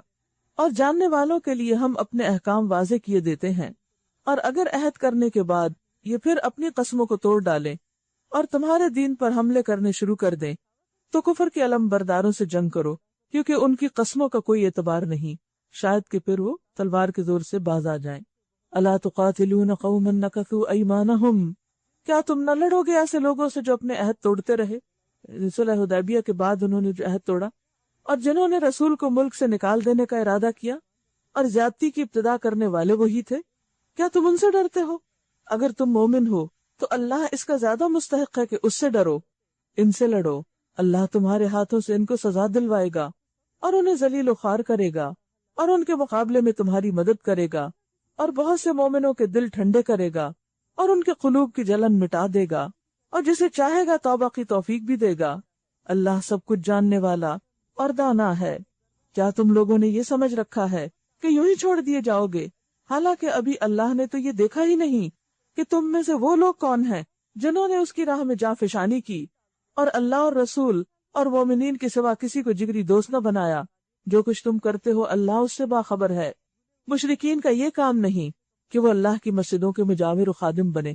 مشرکین مکہ مسجد حرام کی خدمت کرتے تھے، حاجیوں کو ریسیو کرتے، ستو پلاتے، کھانا کھلاتے اور مسجد حرام کی صفائی کرتے، اور ان کاموں کو انہوں نے بہت بڑا کام سمجھ رکھا تھا، اور وہ سمجھتے تھے کہ ہم سے زیادہ حق پر کوئی نہیں، اور مسلمانوں کو وہ گمراہ کہتے تھے کہ یہ بے دین ہو گئے ہیں، انہوں نے اپنے آباء و اجداد کا دین چھوڑ دیا۔ ان کے نزدیک دین کیا تھا؟ ان رسم و رواج کی پابندی جو ان کے باپ دادا سے چلی آ رہی تھی۔ بہت سے لوگ آج بھی دین کو محض ایک رسم سمجھتے، کلچر کا ایک حصہ سمجھتے، شعوری طور پر مسلمان نہیں ہوتے۔ تو یہاں پر بتایا جا رہا ہے کہ اصل دین کیا ہے، وہ جو قربانی کی سطح پر ہو، وہ جو شعوری طور پر ہو، اور جس میں دین کے تقاضے پورے کیے جائیں۔ اور پھر آپ دیکھیے کہ انسان بعض اوقات دین کے کچھ ریچولز ادا کر لیتا ہے تو اپنے آپ کو بڑا نیک سمجھنے لگتا ہے، وہ کہتا ہے کہ میں نے بہت کچھ کر لیا لہذا میں حق پر ہوں، اور دوسرا کوئی کسی اور طریقے سے اگر دین کے لیے قربانی کر رہا ہے تو اس کے نزدیک وہ بے وقوف انسان ہے۔ تو یہاں پر فرمایا کہ ایک تو یہ کہ مشرکین شرک کے ساتھ اگر مسجدوں کی خدمت کر بھی رہے تو وہ قابل قبول نہیں، ان کے یہ اعمال ضائع ہو جائیں گے۔ فرمایا نہیں، اب اللہ کے گھر کو تم جیسوں کی خدمت کی ضرورت نہیں، کیونکہ تم اللہ ہی کے ساتھ شرک کر رہے ہو۔ اللہ تعالیٰ تم سے اپنے گھر کی خدمت نہیں لینا چاہتا۔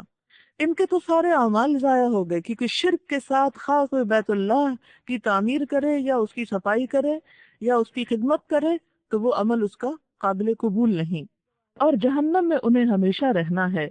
اور دوسری طرف یہ ہے کہ اس سے یہ بھی پتہ چلتا ہے کہ ہر شخص اپنے اعمال کو اچھا سمجھتا ہے، خواہ ان کی بنیاد اور ان کے پیچھے نیت درست ہو یا نہ ہو۔ تو اللہ کے ہاں قبولیت عمل صرف اس وقت ہوتی ہے جب صرف کام اچھا نہ ہو بلکہ اس کے پیچھے اخلاص بھی ہو، توحید بھی ہو، وہ صرف ایک اللہ کے لیے ہو، بتوں کے نام پر نہ ہو، یا یہ کہ انسانی بتوں کے لیے نہ ہو۔ ان کے تو سارے اعمال ضائع ہو گئے اور جہنم میں انہیں ہمیشہ رہنا ہے۔ اللہ کی مسجدوں کے آباد کار، مجاور و خادم تو وہی لوگ ہو سکتے ہیں جو اللہ اور روز آخر کو مانیں اور نماز قائم کریں اور زکوٰۃ دیں اور اللہ کے سوا کسی سے نہ ڈریں۔ انہی سے یہ توقع ہے کہ سیدھی راہ چلیں گے۔ کیا تم لوگوں نے حاجیوں کو پانی پلانے اور مسجد حرام کی مجاوری کرنے کو اس شخص کے کام کے برابر ٹھہرا لیا جو ایمان لایا اللہ پر اور روز آخر پر، اور جس نے جاں فشانی کی اللہ کی راہ میں؟ اللہ کے نزدیک تو یہ دونوں برابر نہیں۔ یعنی مسجد کی خدمت اپنی جگہ ایک کام ہے، لیکن اس سے بڑے کام بھی ہیں کہ ان مسجدوں کو پھر آباد بھی کیا جائے۔ اور وہ مسجدیں صرف صفائی سے آباد نہیں ہوتی بلکہ لوگوں کے آنے سے آباد ہوتی ہیں۔ اب ہم لوگ بعض اوقات مسجدیں تو بڑی بڑی بنا لیتے ہیں، بہت خوبصورت، لیکن لوگوں کو آنے نہیں دیتے اس میں۔ اس لیے یا تو ان کے ایسے اوقات مقرر کر دیتے ہیں، یا پھر ایسا رویہ اور سلوک تیار کرتے ہیں، اس طرح لوگوں سے پیش آتے ہیں، یا پھر اس میں لڑائی جھگڑے اس طرح کرتے ہیں کہ لوگ مسجدوں سے بھاگ جاتے ہیں، کبھی مسلک کی، کبھی ذاتی رنجشیں اور اناد، کبھی کچھ اور مشکلات۔ تو بات یہ ہے کہ صرف مسجد بنانا ہی نیکی نہیں، مسجد سجانا ہی نیکی نہیں، اصل کام یہ ہے کہ مسجد آباد ہو، اس کام کے لیے استعمال ہو جس کے لیے وہ بنی ہے، اور وہ اسی وقت ہوگی جب مسجد چلانے والوں کے اندر صبر اور حوصلہ ہوگا، اور وہ تکلیف اٹھا کر ہر ایک کو ویلکم کر رہے ہوں گے۔ اللہ کے نزدیک تو یہ دونوں برابر نہیں، اور اللہ ظالموں کی رہنمائی نہیں کرتا۔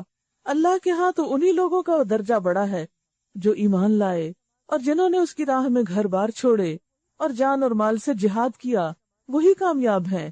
ان کا رب انہیں اپنی رحمت اور خوشنودی اور ایسی جنتوں کی بشارت دیتا ہے جہاں ان کے لیے پائیدار عیش کے سامان ہیں، ان میں وہ ہمیشہ رہیں گے۔ یقیناً اللہ کے پاس خدمات کا صلہ دینے کو بہت کچھ ہے۔ اے لوگو جو ایمان لائے ہو، اپنے باپوں اور بھائیوں کو بھی اپنا رفیق نہ بناؤ اگر وہ ایمان پر کفر کو ترجیح دیں۔ تم میں سے جو ان کو رفیق بنائیں گے وہی ظالم ہوں گے۔ اے نبی کہہ دو کہ اگر تمہارے باپ اور تمہارے بیٹے اور تمہارے بھائی اور تمہاری بیویاں اور تمہارے عزیز و اقارب اور تمہارے وہ مال جو تم نے کمائے ہیں اور تمہارے وہ کاروبار جن کے مان پڑ جانے کا تم کو خوف ہے اور تمہارے وہ گھر جو تم کو پسند ہے، تم کو اللہ اور اس کے رسول اور اس کی راہ میں جہاد سے عزیز تر ہیں، تو انتظار کرو یہاں تک کہ اللہ اپنا فیصلہ تمہارے سامنے لے آئے۔ اور اللہ نافرمان لوگوں کی رہنمائی نہیں کیا کرتا، یعنی ان کو راہ نہیں دکھاتا، ان کو طریقے نہیں بتاتا کہ کس طرح پھر وہ اپنے رب کو راضی کر سکتے ہیں۔ تو اس سے یہ پتہ چلتا ہے کہ زندگی میں دو طرح کی چیزیں انسان کے سامنے ہوتی ہیں، ایک طرف اس کے والدین، اولاد، بہن بھائی، ازواج، رشتہ دار، فیملی، برادری، مال، کاروبار، بزنس، تجارت، جابز، گھروں کی سجاوٹ، اور دوسری طرف اللہ، رسول اور جہاد، اللہ کے دین کے لیے سخت کوشش۔ اب عام طور پر تو انسان ان کو مینج کر لیتا ہے، اپنی ٹائم مینجمنٹ کر کے گھر کے وقت میں گھر کے کام، باہر کے وقت میں باہر کے کام۔ بعض سچویشنز اتنی نازک ہوتی ہیں، بعض صورتحال ایسی ہوتی جیسے جنگ تبوک کا موقع، کہ اس میں انسان کو پھر گھر بار چھوڑنے پڑتے ہیں، مال کی قربانی کرنی پڑتی، پکی ہوئی فصلیں چھوڑنی پڑتی ہیں، اور اللہ کے دین کے کام کے لیے جب پکار آتی ہے تو اس کے لیے لبیک کہنا پڑتا ہے۔ اور اگر ایسے موقع پر، ایسے نازک موقع پر جب دین کو ہماری ضرورت ہو اور ہمیں پتہ ہو کہ ہمارے سوا کوئی اور یہ کام نہیں کر سکتا، ہم ہی کو کرنا ہے، تو پھر اس صورت میں انسان کی ترجیح نمبر 1 دین ہونا چاہیے۔ اللہ اس سے پہلے بہت سے مواقع پر تمہاری مدد کر چکا ہے۔ ابھی غزوہ حنین کے روز تم اس کی دستگیری کی شان دیکھ چکے ہو، اس روز تمہیں اپنی کثرت تعداد کا غرہ تھا۔ غزوہ حنین شوال 8 ہجری میں ہوا، اور ان آیات کے نزول سے تقریباً 12-13 مہینے پہلے مکہ اور طائف کی وادی کے درمیان۔ اس غزوے میں پہلی بار مسلمانوں کی تعداد 12,000 تھی، سب سے زیادہ تعداد تھی جو آج تک جنگیں لڑی گئی تھی، اور اس سے پہلے کبھی بھی مسلمانوں کو اتنا ہیومن ریسورس نہیں ملا تھا۔ لیکن اس کے باوجود کہ مسلمان تعداد میں زیادہ تھے، بنو حوازن کے جو تیر انداز تھے انہوں نے مسلمانوں کا رخ پھیر دیا اور مسلمان تتر بتر ہو گئے جیسے جنگ احد کے موقع پر ہوا تھا۔ پھر اللہ سبحانہ تعالیٰ نے اپنی خاص مدد کی اور مسلمانوں کو فتح سے ہمکنار کیا۔ اذ اعجبتکم کثرتکم، جب تمہیں تمہاری کثرت نے تعجب میں ڈال دیا، تم بڑے خوش تھے لیکن وہ تمہارے کچھ کام نہ آئی۔ یعنی ریسورسز اپنی جگہ ضروری ہیں، لیکن بعض اوقات ریسورسز ہوتے ہوئے بھی انسان کامیاب نہیں ہوتا، کیونکہ وہ اللہ کو بھول جاتا ہے اور اپنے زور بازو پر اعتماد کرنے لگتا ہے۔ وہ سیلف کانفیڈنس کا شکار ہو جاتا ہے کہ میں سب کچھ کر لوں گا، اور زمین اپنی وسعت کے باوجود تم پر تنگ ہو گئی اور تم پیٹ پھیر کر بھاگ نکلے۔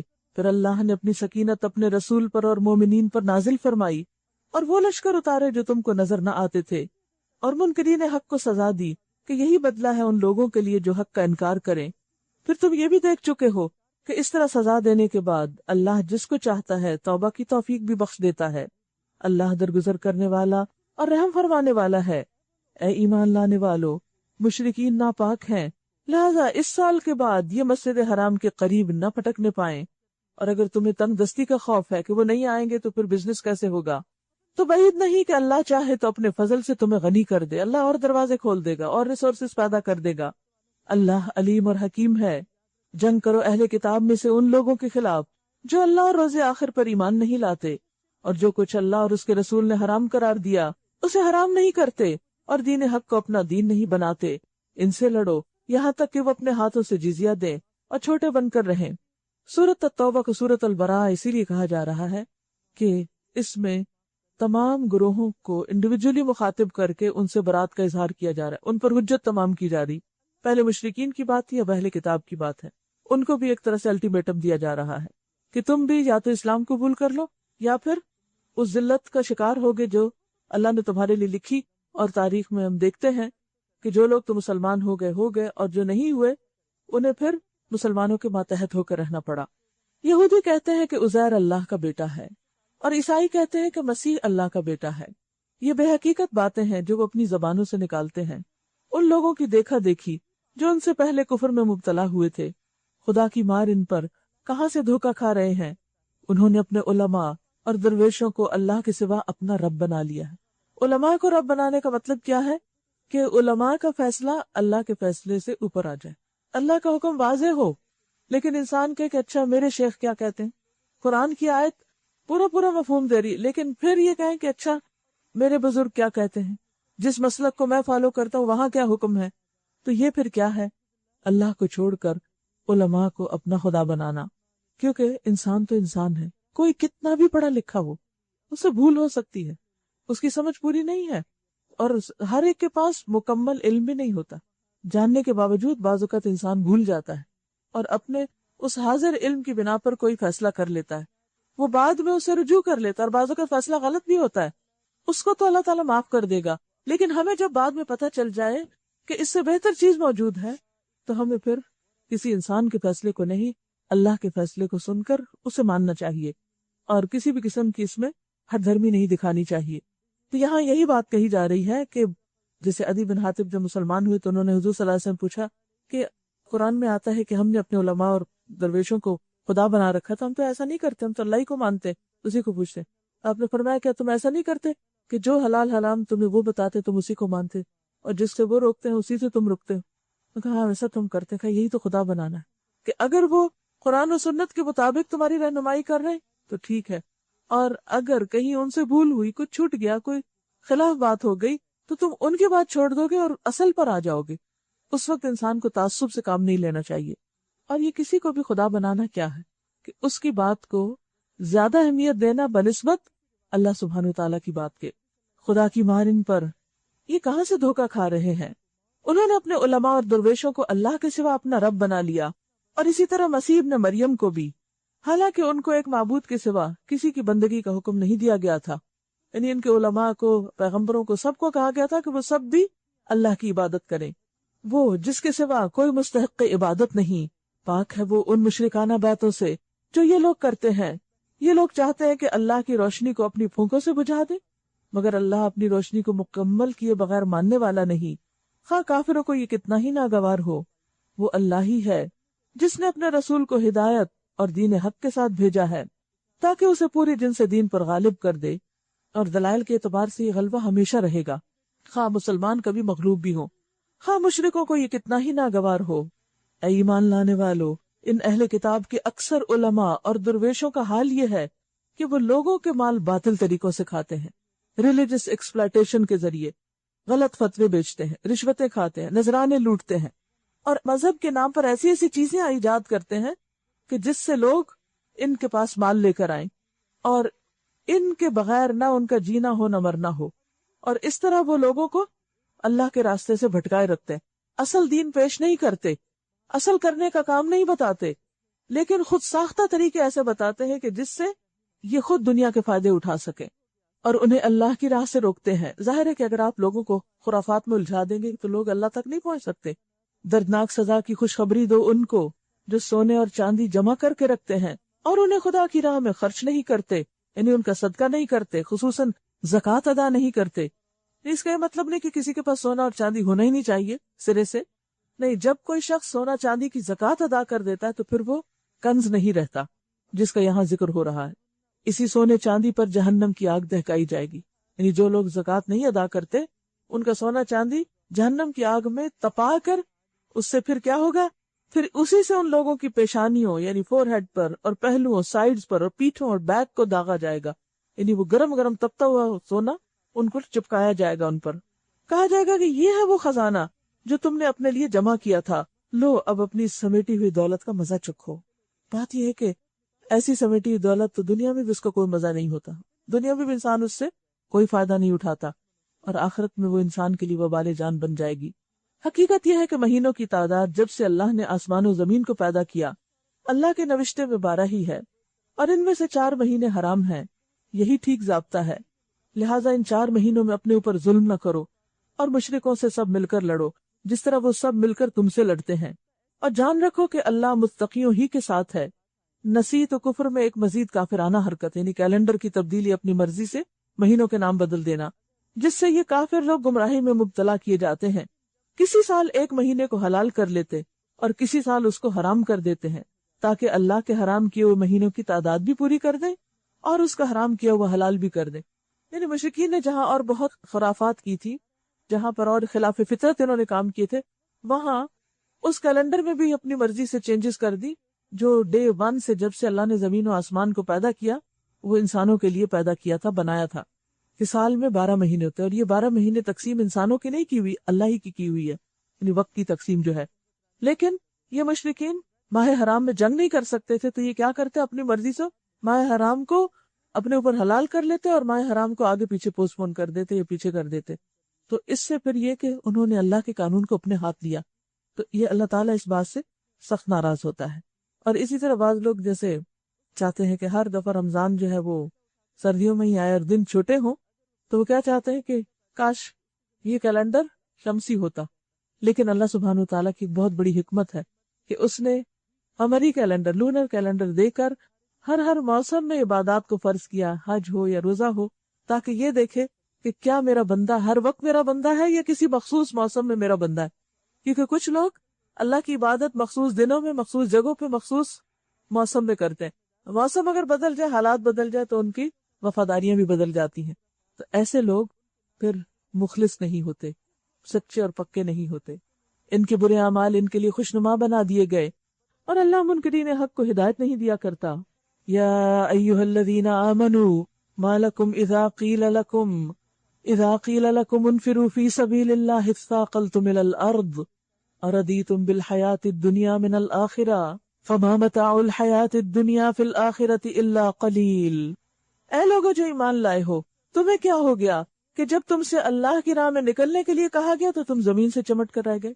اللہ کی راہ میں نکلنا، خواہ جنگ کے لیے ہو، خواہ علم حاصل کرنے کے لیے، خواہ کسی اور دین کے کام کے لیے، جب کہیں اس کی ضرورت ہو تو اہل ایمان کا کام کیا ہے کہ اس پر لبیک کہیں، اپنے ذاتی کام، ذاتی مفادات کو پیچھے چھوڑیں اور اس وقت کی ارجنٹ نیڈ کو پورا کریں۔ تو فرمایا کہ جب تم سے کہا گیا کہ آؤ تم اللہ کے راستے میں جنگ کرو تو تم اپنے گھروں میں ہی بیٹھ گئے۔ کیا تم نے آخرت کے مقابلے میں دنیا کی زندگی کو پسند کر لیا ہے؟ ایسا ہے تو تمہیں معلوم ہو کہ دنیاوی زندگی کا یہ سب سر و سامان آخرت میں بہت تھوڑا نکلے گا۔ تم نہ اٹھو گے تو خدا تمہیں دردناک سزا دے گا، اور تمہاری جگہ کسی اور گروہ کو اٹھائے گا. یعنی اگر تم یہ کام نہیں کرو گے تو اللہ کا کام تو کبھی نہیں رکتا، کوئی اور کام کرے گا اور تم خدا کا کچھ بھی نہ بگاڑ سکو گے. وہ ہر چیز پر قدرت رکھتا ہے. تم نے اگر نبی کی مدد نہ کی تو کچھ پرواہ نہیں، اللہ اس کی مدد اس وقت کر چکا ہے جب کافروں نے اسے نکال دیا تھا، جب وہ دو میں سے دوسرا تھا، جب وہ دونوں غار میں تھے، جب وہ اپنے ساتھی سے کہہ رہا تھا کہ غم نہ کر، اللہ ہمارے ساتھ ہے. ہجرت کے واقعے کی طرف اشارہ ہے کہ اہل ایمان اگر آج تم پیغمبر کا ساتھ نہیں دیتے تو اللہ نے پیغمبر کا ساتھ اس وقت دیا تھا جب اس کے ساتھ صرف ایک شخص تھا اور وہ بھی گھبرا رہا تھا، تو پیغمبر اس کو تسلی دے رہا تھا کہ غم نہ کرو، لا تحزن ان اللہ معنا، اللہ ہمارے ساتھ ہے. تو پھر کیا ہوا؟ اس وقت اللہ نے اس پر اپنی طرف سے سکون قلب نازل کیا. اگر اللہ نے اس وقت مدد کی تھی تو کیا آج نہ کرے گا؟ اس کو تم جیسے لوگوں کی ضرورت نہیں کہ جو دل کی خوشی کے ساتھ اللہ کے راستے میں نہیں نکلتے. اس وقت اللہ نے اس پر اپنی طرف سے سکون قلب نازل کیا اور اس کی مدد ایسے لشکروں سے کی جو تم کو نظر نہ آتے تھے. یعنی ہجرت کے موقع پر جب کفار بالکل قریب پہنچ چکے تھے غار ثور کے اور کافروں کا بول نیچا کر دیا، اور اللہ کا بول تو اونچا ہی ہے. اللہ زبردست اور دانا و بینا ہے.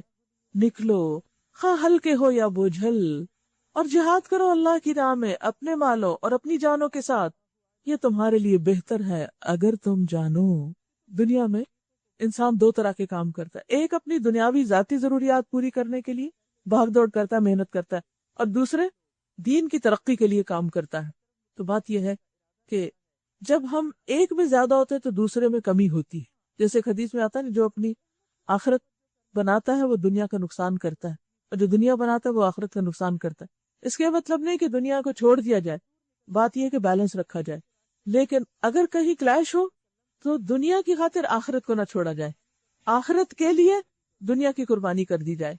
اے نبی، اگر فائدہ سہل الحصول ہوتا اور سفر ہلکا ہوتا، یعنی جنگ تبوک کا، وہ ضرور تمہارے پیچھے چلنے پر آمادہ ہو جاتے، مگر ان پر تو یہ راستہ بہت کٹھن ہو گیا. اب وہ خدا کی قسم کھا کھا کر کہیں گے اگر ہم چل سکتے تو یقیناً تمہارے ساتھ چلتے. وہ اپنے آپ کو ہلاکت میں ڈال رہے ہیں، اللہ خوب جانتا ہے کہ وہ جھوٹے ہیں. اے نبی صلی اللہ علیہ وسلم، اللہ تمہیں معاف کر دے، تم نے انہیں کیوں رخصت دے دی؟ ہوا یہ تھا کہ جب نبی صلی اللہ علیہ وسلم نے سب کو نفیر عام ہوا تھا، سب کو کہا تھا کہ جنگ کے لیے چلو، کیونکہ جنگ تبوک عربوں کے ساتھ نہیں، عرب باؤنڈری سے باہر رومیوں کے ساتھ جنگ تھی، اور یہ پہلی جنگ تھی جو ایک بہت بڑے لشکر کے ساتھ اور بہت دور ہو رہی تھی. تو اس لیے سب مسلمانوں کو کہا کہ وہ سب ساتھ چلیں، سوائے جو کہ جن کو کوئی عذر معذوری تھی حقیقی. اب کیا ہوا؟ جو تو مخلص اہل ایمان تھے وہ خوشی خوشی آ گئے، حالانکہ پھل پکے ہوئے تھے اور گرمی کا موسم تھا. سب کا دل یہ چاہتا تھا کہ ٹھنڈے سائے میں بیٹھ کے کھجورے کھائیں اور ٹھنڈا پانی پیئے اور گرمی کی تپش کا مقابلہ کریں. لیکن ایسے میں جنگ تبوک کی پکار آتی ہے، سخت قسم کا امتحان ہے. اہل ایمان تو اپنے ایمانی محبت اور شوق کی وجہ سے نہ موسم کی پرواہ کرتے نہ کسی اور چیز کی، وہ تو اللہ کے راہ میں چل نکلے. لیکن منافقین وہ ڈبل مائنڈڈ ہو گئے، جائیں گے نہ جائیں، نہیں جائیں گے تو نفاق کھلے گا، اور اگر جائیں گے تو پھر بڑی مشکل ہوگی. کوئی بہانہ کر لو تو بس یہیں بیٹھے رہ جاؤ. وہ آئے، ایک آتا بہانہ کرتا، دوسرا آتا بہانہ کرتا، اور آپ ان کے بہانے قبول کرتے جاتے اور ان کو چھٹی دیتے جاتے. تو اس پر اللہ سبحانہ وتعالیٰ نے انٹرفیئر کیا کہ آپ ان کو کیوں اجازت دے رہے ہیں، آپ ان کو رخصت نہ دیتے تاکہ تم پہ کھل جاتا کہ کون لوگ سچے ہیں، اور جھوٹوں کو بھی تم جان لیتے. کیونکہ کسی کے سچے اور جھوٹے ہونے کا اصل فیصلہ اس وقت ہوتا ہے جب وہ کسی ایسے موقع پر کسی ایسی سہولت سے محروم کر دیا جاتا ہے کہ جو اس کو ملی ہوئی تھی. مثلا کسی بھی ملک میں آپ دیکھیں، اگر جنگ کا اعلان ہو جائے تو جو فوجی چھٹیوں پر گئے ہوتے ہیں وہ چھٹی پر ہی رہتے، اور وہی کہہ سکتے ہیں ہماری تو چھٹیاں ہیں، ہماری تو چھٹی ہے، ہم تو نہیں آ سکتے. وہ لڑیں گے جو اس وقت جاب پر ہیں. نہیں، کیا کیا جاتا ہے؟ صرف چھٹی پہ گئے ہوا کو نہیں بلایا جاتا، ریٹائرڈ کو بھی بلا لیا جاتا ہے، اور نئے بھی بھرتی کر لیے جاتے ہیں جن کی پوری ٹریننگ بھی نہیں ہوتی، کیونکہ خطرے کی بات ہے، مشکل وقت ہے. تو اسی طرح دین کے کام کے بھی مختلف لیول ہوتے ہیں. کچھ روٹین کے روزمرہ کے کام ہوتے ہیں جس میں ہر شخص اپنے ٹائم پہ آتا ہے، ٹائم پہ چھٹی کر کے گھر چلا جاتا ہے. لیکن کبھی کبھی ایسے دن اور ایسے وقت بھی آتے ہیں کہ جب بھوکا بھی رہنا پڑتا ہے، جب نیند بھی قربان کرنی پڑتی، اور جب وقت کا بھی زیادہ تقاضا ہوتا ہے، زیادہ وقت بھی دینا پڑتا ہے. تو ایسے موقع پر اگر انسان 2 اور 2 4 کرے اور کہے کہ نہیں، میرے ساتھ یہ کانٹریکٹ ہوا تھا کہ میں بس اتنے سے اتنے بجے تک کام کروں گا اور اس سے آگے پیچھے نہیں ہوں گا، تو پھر یہ دین کے کام کے ساتھ بازو کا زیادتی ہو جاتی. یہ نہیں کہ روز کا معمول بنا لیا جائے، لیکن ایز پر نیڈ کچھ کام جاب ہوتے ہیں، لیکن کچھ کام اس سے بڑھ کر بھی ہوتے ہیں، اور وہ مشن ہوتے ہیں. تو جب بھی انسان کسی مشن پہ نکلتا ہے تو وہ اوقات کی پرواہ پھر نہیں کرتا. وہ یہ دیکھتا ہے کہ دین کے کام کو کہاں کس وقت کیا فائدہ ہو سکتا ہے، اور وہ اس کے مطابق اپنی باقی ایڈجسٹمنٹ کر لیتا ہے اور اس کام کو اپنی پرائرٹی دیتا ہے. یہی اس چیز کا ذکر ہو رہا ہے. جو لوگ اللہ اور روز آخر پر ایمان رکھتے ہیں وہ تو کبھی تم سے یہ درخواست نہ کریں گے کہ انہیں جان و مال کے ساتھ جہاد کرنے سے معاف رکھا جائے، ان کو چھوڑ دیا جائے. اللہ متقیوں کو خوب جانتا ہے. ایسی درخواستیں تو صرف وہ لوگ کرتے ہیں جو اللہ اور روز آخر پر ایمان نہیں رکھتے، جن کے دلوں میں شک ہے اور وہ اپنے شک ہی میں متردد ہو رہے ہیں. اگر واقعی ان کا نکلنے کا ارادہ ہوتا تو وہ اس کے لیے کچھ نہ کچھ تیاری کرتے، لیکن اللہ کو ان کا اٹھنا ہی پسند نہ تھا. بہت سکیری بات ہے. نیکی کا موقع سامنے ہو اور بندہ اس سے محروم ہو جائے، اس کو توفیق نہ ہو کہ وہ جا کے اپنا حصہ ڈالے اس میں. یہ بھی کس وجہ سے ہوتا ہے؟ یہ بھی ایک سزا ہی کی ایک قسم ہے کہ انسان کے گھر کے آگے نہر بہ رہی ہو اور انسان اس سے محروم ہو اور اس کو توفیق نہ ہو کہ وہ اس سے چلو بھر پانی پی کر اپنی پیاس بجھا لے. تو بہت دفعہ ایسا ہوتا ہے کہ نیکی کا کام ہمارے آس پاس ہوتا ہے اور ہم کر بھی سکتے تھے، تو صرف اپنی سستی کی وجہ سے پرواہ نہیں کرتے اور کرتے نہیں دیتے، آگے نہیں بڑھتے. فرمایا کہ اللہ نے اس لیے انہیں سست کر دیا اور کہہ دیا کہ بیٹھ رہو رہنے والوں کے ساتھ، کیونکہ ان کی نیت میں خرابی تھی. جب انسان نیت درست کر لیتا ہے، جذبہ سچا ہوتا ہے، تو بظاہر رکاوٹیں آ بھی جائیں تو گھر بیٹھ کے بھی اللہ اجر لکھ لیتا ہے، جن کا ذکر آگے آئے گا. کہ کچھ ایسے مخلص مومن تھے کہ جو رو رہے تھے کہ ہمیں بھی ساتھ جانا ہے، لیکن نہ ان کے پاس سواری تھی، نہ مال تھا، یا پھر وہ معذور تھے کہ اتنا لمبا سفر کر نہیں سکتے تھے. ان کے لیے اللہ سبحانہ وتعالیٰ نے ان کے گھر بیٹھنے کے باوجود ان کے لیے اجر لکھ لیا. لیکن کچھ لوگ ایسے تھے جو ہٹے کٹے تھے، سب کچھ کر سکتے تھے، صرف ان کا دل نہیں تھا اس کام میں. اللہ کا کام ان کے دل میں اس کی محبت نہیں تھی، لہذا اللہ نے ان سے وہ لے لیا، ان کو اٹھنے نہیں دیا، ان کو ساتھ شامل ہی نہیں ہونے دیا. اور پھر مومنوں سے کہا کہ تم ہمت نہ کم کرو کہ وہ لوگ کیوں نہیں آئے، تو ہم بھی اب بیٹھ جائیں، ہم بھی چلے جائیں. فرمایا کہ اس میں بھی بھلائی ہے اگر وہ نہیں آئے. وہ کیا؟ اگر وہ تمہارے ساتھ نکلتے تو تمہارے اندر خرابی کے سوا کسی چیز میں اضافہ نہ کرتے. بعض لوگوں کا ساتھ ہونا زیادہ بڑی مصیبت ہے اس کی نسبت کہ وہ گھر بیٹھ رہے ہیں اور وہ ساتھ نہ شامل ہو. وہ تمہارے درمیان فتنہ پردازی کے لیے دوڑ دھوپ کرتے ہیں، اور تمہارے گروہ کا حال یہ ہے کہ ابھی اس میں بہت سے ایسے لوگ موجود ہیں جو ان کی باتیں کان لگا کے سنتے ہیں، ان کی دلچسپی ان کے ساتھ ہے. اللہ ان ظالموں کو خوب جانتا ہے. اس سے پہلے بھی ان لوگوں نے فتنہ انگیزی کی کوششیں کی ہیں، مختلف کام خراب کرنے چاہے ہیں، اور تمہیں ناکام کرنے کے لیے یہ ہر طرح کی تدبیروں کا الٹ پھیر کر چکے ہیں، یہاں تک کہ ان کی مرضی کے خلاف حق آ گیا اور اللہ کا کام ہو کر رہا. اور ایسا ہمیشہ ہوتا ہے جب بھی دین کا کام ہوتا ہے. کچھ لوگ تو انتہائی مخلص ہوتے ہیں، جان مال جذبہ اپنا علم ہنر سکل ہر چیز کے ساتھ حاضر ہو جاتے ہیں. کچھ لوگ بیچ بیچ کی راہ ہوتے ہیں، اور کچھ لوگ کام کرنے والوں کی ہمتیں توڑنے والے ہوتے ہیں، ان کی جڑیں کاٹنے والے ہوتے ہیں. ایسے لوگ ہر گروہ میں پائے جاتے ہیں. نبی صلی اللہ علیہ وسلم کو بھی ایسے لوگوں سے واسطہ تھا، لیکن آپ کیا کرتے تھے؟ ان سے ڈیلنگ کا طریقہ انداز کیا سکھایا گیا؟ معفو وصفحو، اگنور کر دو، معاف کر دو، درگزر کرو، اور جو کرنا ہے وہ کرتے جاؤ. اللہ کا کام تو ہو کر رہے گا. کسی کے آنے یا نہ آنے سے، کسی کے شریک ہونے یا نہ ہونے سے وہ کام نہیں رکتا. اللہ اس سے بہتر لوگ لے آتا ہے. یاد رکھیے کہ میں ہوں یا آپ ہوں، جہاں کہیں ہم کام چوری کریں گے اور جہاں کہیں ہم پیچھے ہوں گے، ایسا نہیں ہوگا کہ اللہ کا کام نہیں ہوگا. جو کچھ بھی اللہ نے چھوٹا یا بڑا کچھ بھی کرنے کی توفیق دی ہے، ہماری جگہ کوئی اور آ کے خانہ پور کر لے گا، کوئی اور کر لے گا، کوئی اور ثواب لے جائے گا. ایسی جگہ سے اللہ غیب سے مدد کرے گا کہ ہم سے بھی بہتر لوگ آ سکتے ہیں. اور ایسے ہی لوگ ہمیشہ دین کو اگلی نسلوں تک پہنچاتے رہے. شکر اس بات کا کرنا چاہیے کہ اللہ نے ہم کو توفیق دی اور ہم کو چن لیا. اب سب کچھ پا کر پھر پلٹ جائے انسان تو اس سے بڑی بدقسمتی کیا ہو سکتی ہے. ان میں سے کوئی ہے جو کہتا ہے کہ مجھے رخصت دے دیجئے اور مجھ کو فتنے میں نہ ڈالیے. ان میں سے ایک شخص ہے جد بن قیس، نبی صلی اللہ علیہ وسلم کے پاس آئے، بہانے کرنے لگا، کہنے لگا آپ جا رہے ہیں رومیوں سے جنگ کریں، اور میں نے سنا ان کی عورتیں بڑی خوبصورت ہوتی. عورت میری بڑی کمزوری ہے، اگر آپ مجھے لے گئے تو میں تو مصیبت میں پڑ جاؤں گا، اس لیے بہتر ہے میں وہاں نہ جاؤں، فتنے سے بچ جاؤں. اچھا، کچھ لوگوں کا بالکل یہی لاجک ہوتی، ہم دین کا کام اس لیے نہیں کر رہے کہ وہ کام کرنے والے آپس میں لڑتے جھگڑتے رہتے ہیں اور پھر وہ غیبت کرتے ہیں اور ایسا ویسا، اور اس سے ہمارے بھی عمل ضائع ہو جائیں گے، بہتر ہے کہ ہم ایک طرف ہی رہیں. یہ کوئی لاجک نہیں، یہ کوئی بہانہ نہیں. بات یہ ہے کہ اگر صحیح ماحول ملتا ہے تو اور سپورٹ کرو، نہیں تو اس کو صحیح کرو. اب عورتوں کی فتنے سے مقابلہ گھر بیٹھ کے تھوڑی ہوگا. وہ تو سیلف ڈسپلن چاہیے، سیلف کنٹرول چاہیے کہ تم اس میں نہ کودو. اصل کامیابی یہی ہے کہ جہاں پھسلن ہو انسان وہاں سے بچ کے چلے، خود کو سنبھلے نہ کہ بلیم کرے کہ یہ کس نے چھلکے پھینک دیے کہ میں گرنے والا ہوں، جب تک تم یہ نہیں اٹھاؤ گے میں چلوں گا ہی نہیں. یہ طریقہ تو ٹھیک نہیں ہے. جب کام کا وقت ہے تو کام ہی چاہیے، کام ہی کرنا ہے. فتنے میں تو یہ لوگ پڑے ہی ہوئے ہیں. یعنی فتنے میں کیسے پڑے ہوئے ہیں؟ یعنی منافقت میں. منافقت ایک فتنہ مصیبت ہے ان کے لیے. اور جہنم نے ان کافروں کو گھیر رکھا ہے. تمہارا بھلا ہوتا ہے تو انہیں رنج ہوتا ہے، تمہیں کوئی کامیابی ملتی ہے تو ان کو اچھی نہیں لگتی، اور تم پر کوئی مصیبت آتی ہے تو یہ منہ پھیر کر خوش خوش پلٹتے ہیں اور کہتے جاتے ہیں کہ اچھا ہوا ہم نے پہلے ہی اپنا معاملہ ٹھیک کر لیا تھا، ہم تو پہلے ہی الگ ہو گئے تھے.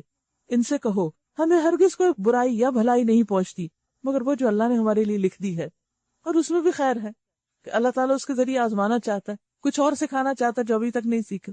اللہ ہی ہمارا مولا ہے اور اہل ایمان کو اسی پر بھروسہ کرنا چاہیے.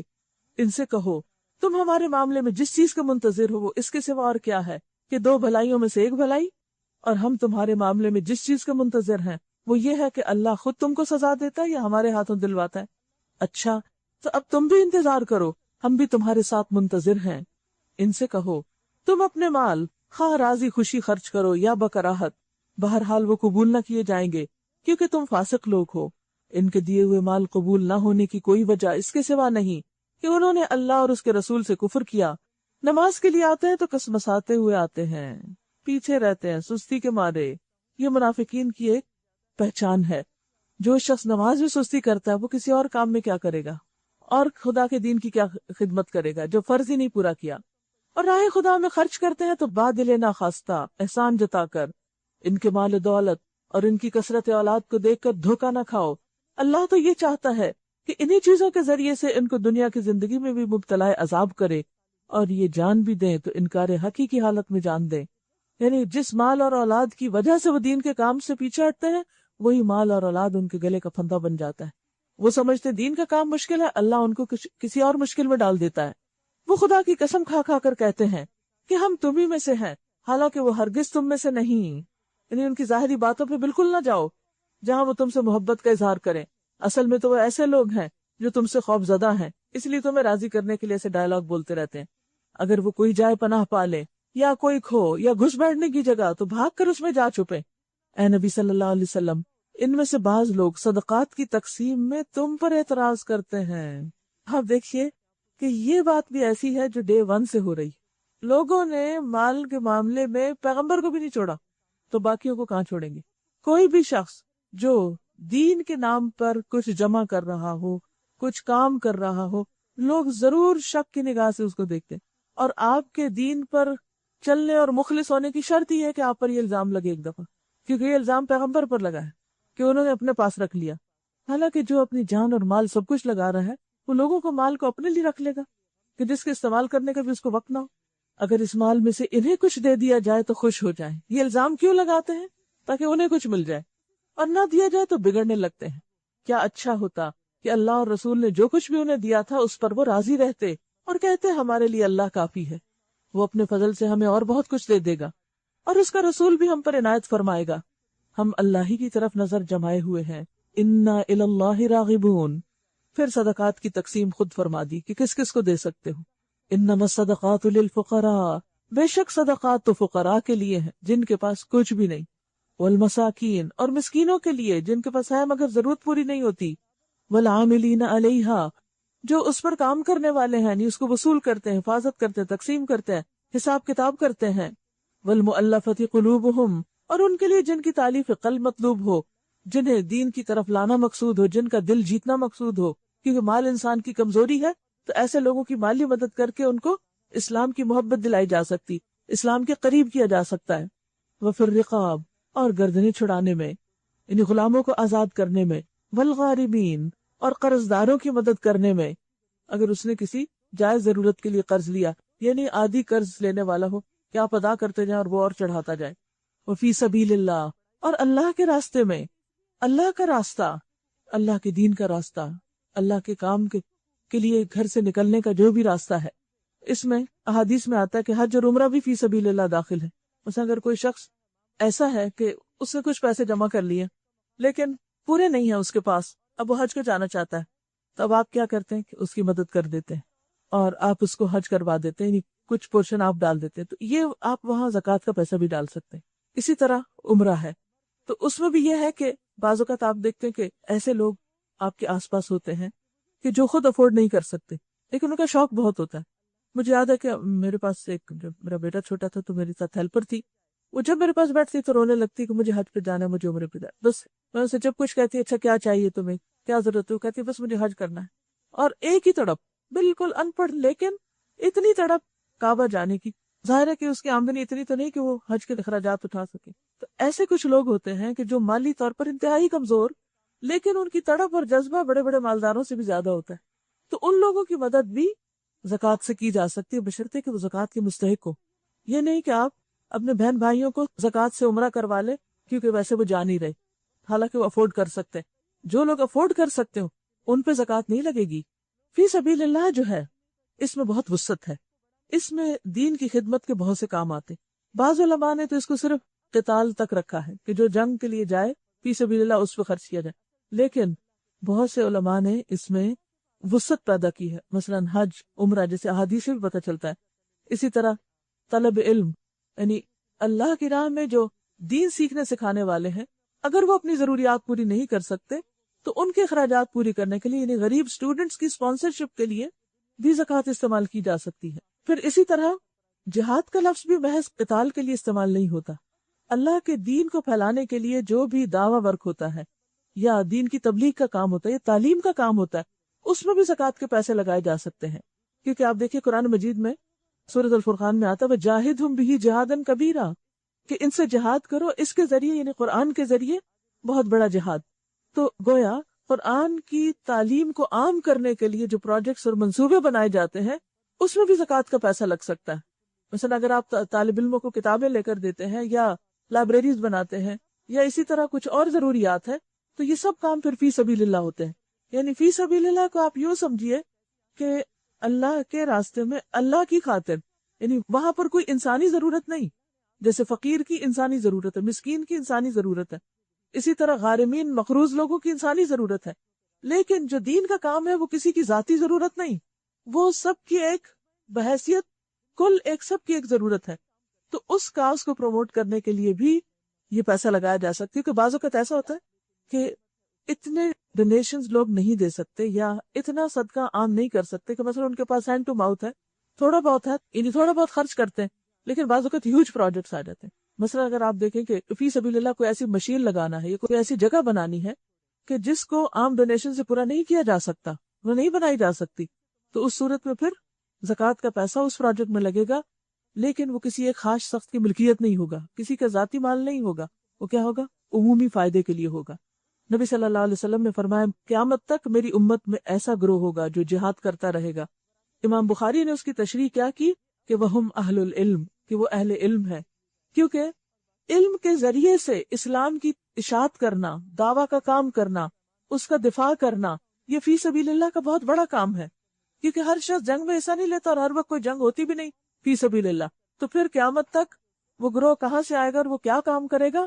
وہ دعویٰ کا کام، دین کی تبلیغ کا کام، وفی سبیل اللہ، اور اللہ کے راستے میں، وابن السبیل، اور مسافر، خواہ گھر میں اس کے پاس بہت کچھ ہو لیکن اگر سفر کی وجہ سے فقیر ہو جائے تو اس کو بھی خرچ ہو سکتا ہے اگر وہ ضرورت مند ہو جائے۔ اسی طرح آپ دیکھیے کہ جیسے ایسے مواقع آتے ہیں جیسے کوئی حادثے ہوتے ہیں یا پھر کوئی بڑے بڑے ڈیزاسٹرز ہوتے ہیں اور اس میں لوگ ڈسپلیس ہو جاتے ہیں، ان کے گھر ختم ہو جاتے ہیں، ان کے پاس کھانے پینے کو نہیں رہتا، تو خواہ وہ اپنے گھر میں بہت بڑی حیثیت کے مالک تھے، لیکن اگر گھر ہی بہہ گیا یا گھر ہی ٹوٹ گیا یا کچھ بھی باقی نہیں رہا، تو ایسی جگہوں پر بھی زکوٰۃ کے پیسے دیے جا سکتے۔ کیونکہ آج کل بہت سے لوگ پوچھتے ہیں مجھ سے کہ کیا فلڈ ریلیف کے لیے زکوٰۃ کے پیسے لگیں گے؟ کیوں نہیں لگیں گے؟ جن کے پاس کچھ ہے ہی نہیں، فقیر ہو گئے یا مسکین ہو گئے، تو وہ تو آٹومیٹیکلی اس مد میں آ جاتے ہیں۔ اسی طرح کچھ ایسے لوگ ہوتے ہیں مسکین سفید پوش جو آپ ہی کی یہاں کی کمیونٹی میں ہو سکتے ہیں، جو بظاہر دیکھنے میں کچھ پتہ نہیں چلتا، جیسے پیچھے بھی گزر چکا نا، تعرفہم بسیماہم، وہ اپنا پردہ بھی نہیں ہٹا سکتے کیونکہ بیک ہوم بہت اچھی حالت میں ہوتے ہیں، بعض اوقات یہاں آ کر جاب نہیں ہے، جاب ہے تو اخراجات پورے نہیں ہو رہے، بالکل ہی ہینڈ ٹو ماؤتھ، کھانے کو بھی کچھ نہیں بعض اوقات، تو ایسی صورت میں ان لوگوں کو بھی اس میں سے دیا جا سکتا ہے، ان لوگوں پر بھی زکوٰۃ لگتی ہے۔ ان پرنسپل اسلام کا اصول یہ ہے کہ جس علاقے کی زکوٰۃ ہو وہیں پر خرچ کی جائے، یعنی پہلے وہاں کے مستحقین جو ہیں ان کی مدد کی جائے، لیکن بعض ایکسٹراڈنری کیسز ایسے ہو جاتے ہیں کہ ان مستحقین کے ساتھ ساتھ کچھ لوگ زیادہ بڑے پیمانے پر شدید مشکل کا شکار ہو جاتے ہیں. تو یہ انسان کو خود اس کا دل بتاتا ہے، خود فیصلہ انسان کر سکتا ہے کہ اس وقت شدید ضرورت کہاں ہے اور عام ضرورت کہاں ہے. عام ضرورت تو سال بھر پوری کی جائے گی مساکین کی، لیکن بعض اوقات حادثات میں، شدید ضرورت کے موقع پر، وقتی ایمرجنسیز میں، جس کو آپ ایمرجنسیز کہہ سکتے ہیں، تو ایمرجنسیز میں پھر آپ کا طرز عمل اور ہوگا. تو ہر شخص کو اللہ سبحانہ و تعالیٰ نے دل دیا ہے، دماغ دیا ہے، اس کو سوچنا چاہیے. پھر کئی لوگ اس پہ بحث کرنے لگتے ہیں، اچھا اس کو دیں یا اس کو دیں، یہاں دینا زیادہ فائدہ مند ہے یا وہاں دینا زیادہ فائدہ مند ہے. بھئی اپنے دل سے پوچھو کہ تمہیں کہاں زیادہ شدید ضرورت محسوس ہو رہی، کہاں تم سمجھتے ہو کہ دینے کے بعد بڑا فائدہ ہوگا تمہیں بھی اور لوگوں کو بھی، اور کہاں دینا بس صرف ایک معمولی ضرورت پوری کرنا ہے.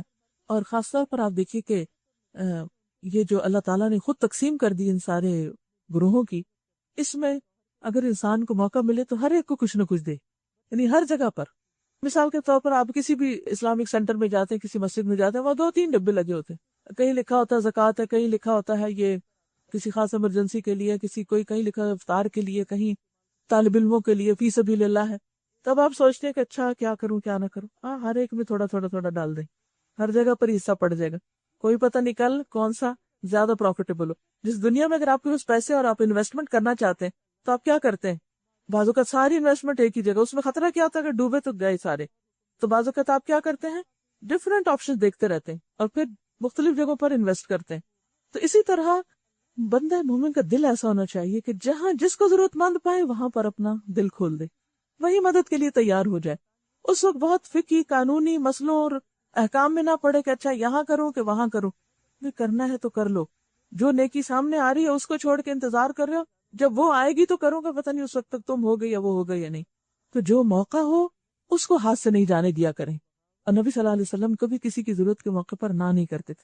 جہاں کہیں بھی فنڈ ریزنگ ہو رہی ہو، جہاں کہیں بھی کوئی اللہ کے نام پر لوگوں کو موٹیویٹ کرے کہ تم غریبوں کو کھلاؤ یا مسکینوں کو کھلاؤ، ولا یحض علی طعام المسکین، ہمارے سامنے ہے کہ پکڑ ہے ان نمازیوں کی بھی جو مسکینوں کو کھلانے کی ترغیب نہیں دیتے. تو ایسے موقع پر یہ سوچنے کے بجائے ہمیں کیا پتا کہ یہ کہاں فنڈز لے جائیں گے، ہمیں کیا پتا یہ مس یوز کریں، کیا پتا یہاں لگائیں کہ نہ لگائیں، ان چکروں میں نہیں پڑے. کہیں پر جائیں تھوڑا سا کچھ ڈال دیں، نہیں زیادہ، جتنی حیثیت ہے، لیکن نیکی کا موقع ہاتھ سے نہ جانے دیں. کوئی پتہ نہیں کہ کل وہاں پر کیا ہوتا ہے. مجھے یاد ہے کہ ہم سفر کیا کرتے تھے اسلام آباد لاہور کے بیچ میں، تو راستے میں ایک جگہ پر ہم رکے، نماز پڑھی، تو وہ ایسے ہی بس چھوٹی سی معمولی سی جگہ بنی، تو باہر ایک ڈونیشن کا باکس رکھا ہوتا. ایسے نکلتے ہوئے میں نے تھوڑا سا جو کچھ تھا وہ اس میں ڈالا. اب وہاں کوئی اور بندہ نہیں تھا، ہم ہی تھے جو سفر کر رہے تھے. کچھ عرصے کے بعد دوبارہ گزرنا ہو تو وہ اچھی بھلی مسجد بنی تھی. تو مجھے اس قدر خوشی ہوئی کہ اسی طرح جو بھی آتا ہوگا تھوڑا تھوڑا ڈالتے، اتنے ریسورسز جمع ہو گئے کہ انہوں نے ایک چھت بھی ڈال لی اور ایک اچھی ایک ریزنیبل نماز کے لیے جگہ بن گئی. لیکن اگر ہر جانے والا کہے یہ تو کوئی فراڈ ہی لگتا ہے، پتہ نہیں کیا کریں گے اور کیا نہیں کریں گے، اور میں تو یہاں اپنے پیسے نہیں ضائع کر سکتا. بھئی آپ کے ہاتھ سے نکل کے چلا گیا اللہ کے پاس، آگے ان کی اور خدا کی آپس کی ڈیل ہے کہ وہ کیا کرتے ہیں، وہ خدا کو حساب دیں گے. تو کہنے کا مطلب یہ ہے جہاں بھی کوئی اللہ کا بندہ پکارے کسی مدد کے لیے، خود کر لیں، نہیں کر سکتے کسی کو کہہ دیں کہ پلیز یہ تم کر لو، کیونکہ جو نیکی کے کام میں سفارش کرے گا اس کو پورا حصہ مل جائے گا. بعض اوقات ایسا ہوتا ہے نا، بعض اوقات ایسے ہوتے ہیں کوئی میلز آ جاتی ہیں اور اس میں مثلا ڈونیشن دینی ہوتی ہے کہ اس کے لیے کوئی کارڈ آپ کو چاہیے ہوتا ہے، ویزا کارڈ ہے یا کوئی کریڈٹ کارڈ ہے، تو پھر آپ اس کو دے سکتے. اب اگر کسی شخص کے پاس ایسا ہے نہیں، کوئی ایسا انتظام نہیں ہے اس کے پاس کہ وہ آن لائن وہ پیمنٹ کر سکے، تو آپ اپنے بیٹے، بچے، بھائی، باپ، شوہر، کسی سے کہہ کے ان کو توجہ دلا دیں کہ وہ اپنے بھی ڈال دو اور میرے بھی ذرا اس میں اتنے ڈال دو. نیکی کا موقع ہے نا. اور خاص طور پر اس طرح خرچ کرنے میں بعض اوقات مجھے یہ ہوتا ہے ان کو تو پتہ ہی نہیں کہ میں کون ہوں. یعنی کیسا ہوتا ہے نا، بس آن لائن آپ پیمنٹ کسی جگہ کسی ویب سائٹ پہ جا کے کچھ کہیں ڈال دیتے ہیں، تو ان کو کیا پتا میں کون ہوں.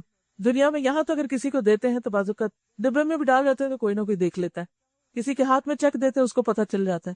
تو اس طرح خاموشی کے ساتھ بالکل سری صدقہ ہو جاتا ہے کہ جو صرف آپ کے اور اللہ کے بیچ میں ہوتا ہے، اور اس کا اجر پھر کچھ اور ہی ہے کہ جو صرف اللہ کے لیے ہوتا ہے. جس کا وہ جو کہتے ہیں نا عرش الہی کے نیچے 7 لوگ ہوں گے، ان میں سے ایک وہ ہوگا کہ جس کا دایاں ہاتھ دیتا ہے تو بائیں کو پتہ ہی نہیں ہوتا، بائیں کو بھی نہیں پتا ہوتا کیا دیا. یعنی وہ اس طرح چھپا کے دیتا ہے کہ بائیں بھی نہیں دیکھ سکتا کہ اس کو پتہ چلے، وہ اتنا خاموشی سے کرتا ہے. تو کبھی خاموشی سے، کبھی دکھا کے، کبھی چھپا کے، جو موقع ہو، جہاں ہو، جیسا ہو، تھوڑا ہو یا زیادہ ہو، ایک لقمے کے برابر ہو تو وہ بھی کرنے سے گریز نہ کرے. کوئی پتہ نہیں کل وہی لقمہ پہاڑ بنا ہو جس کو ہم نے معمولی سمجھ کے دیا، کیونکہ جب زیادہ بازو کا دیتے تو خیال آ جاتا ہے کہ ہاں بھی ہم نے تو سب سے زیادہ دیا. تو اس لیے بہتر یہ ہے کہ انسان جو توفیق ہو، جو کچھ بھی ہو، جہاں موقع ہو، بس خیر کرتا چلا جائے. کوئی پتہ نہیں کہ اس کے بعد کر سکتے ہیں یا نہیں. اور باقی جو رہ گیا وہ تو وارثوں کا ہے، وہ تو دوسروں کا ہے، وہ ہمارے فائدے کا نہیں، اس سے تو اور فائدے اٹھائیں گے. اور وہ جو مال مفت ان کو ملتا ہے ان کا دل بے رحم ہوتا ہے، وہ پھر اس کی اتنی پرواہ بھی نہیں کرتے. فریضۃ من اللہ، یہ ایک فریضہ ہے اللہ کی طرف سے، اور اللہ سب کچھ جاننے والا اور دانا و بینا ہے. ان میں سے کچھ لوگ ہیں جو اپنی باتوں سے نبی کو دکھ دیتے ہیں، کبھی الزام تراشی کر کے، کبھی ایسی غیر محتاط باتیں کر کے، اور خاص طور پر کیا کہتے ہیں، وَيَقُولُونَ هُوَ أُذُنٌ، کہتے ہیں یہ تو کانوں کا کچا، ہر ایک کی باتیں سن لیتے ہیں. اصل میں منافقین پیچھے پیچھے بڑی خرابیاں کرتے تھے، تو جب وہ دیکھتے کہ کوئی شخص نبی صلی اللہ علیہ وسلم کے پاس جا کے کچھ بتا رہا ہے تو ان کو خوف ہوتا ہے یہ ہماری بات بتائی جا رہی، تو وہ پھر اس کو تو چھوڑ دیتے جس سے نبی صلی اللہ علیہ وسلم کے بارے میں ایسی بات کرتے کہ آپ ہر ایک کی کیوں سنتے ہیں. حالانکہ ایک اچھا لیڈر جو ہوتا ہے اس کا فرض بنتا ہے کہ وہ دوسروں کی بات سنے کہ ان کو کیا مشکل ہے. کہو وہ تمہاری بھلائی کے لیے ایسا ہے، تمہارے فائدے کے لیے ایسا ہے، اللہ پر ایمان رکھتا ہے اور اہل ایمان پر اعتماد کرتا ہے، اور سراسر رحمت ہے ان لوگوں کے لیے جو تم میں سے ایماندار ہیں، اور جو لوگ اللہ کے رسول کو دکھ دیتے ہیں ان کے لیے دردناک سزا ہے. یہ لوگ تمہارے سامنے قسمیں کھاتے ہیں تاکہ تمہیں راضی کریں، حالانکہ اگر یہ مومن ہے تو اللہ اور رسول اس کے زیادہ حقدار ہیں کہ یہ ان کو راضی کرنے کی فکر کریں. کیا انہیں معلوم نہیں کہ جو اللہ اور اس کے رسول کا مقابلہ کرتا ہے اس کے لیے دوزخ کی آگ ہے جس میں وہ ہمیشہ رہے گا، یہ بہت بڑی رسوائی ہے. یہ منافق ڈر رہے ہیں کہ کہیں مسلمانوں پر کوئی ایسی صورت نازل نہ ہو جائے جو ان کے دلوں کے بھید کھول کر رکھتے ہیں. ان کو ہر وقت ڈر لگا رہتا ہے کہ پیغمبر پہ وحی آتی ہے، کہیں ہماری باتیں کھل نہ جائیں. اے نبی صلی اللہ علیہ وسلم ان سے کہو اور مذاق اڑاؤ، اللہ اس چیز کو کھول دینے والا ہے جس کے کھل جانے سے تم ڈرتے ہو. اگر ان سے پوچھو کہ تم کیا باتیں کر رہے تھے تو جھٹ کہہ دیں گے کہ ہم تو ہنسی مذاق اور دل لگی کر رہے تھے، بس جوکنگ.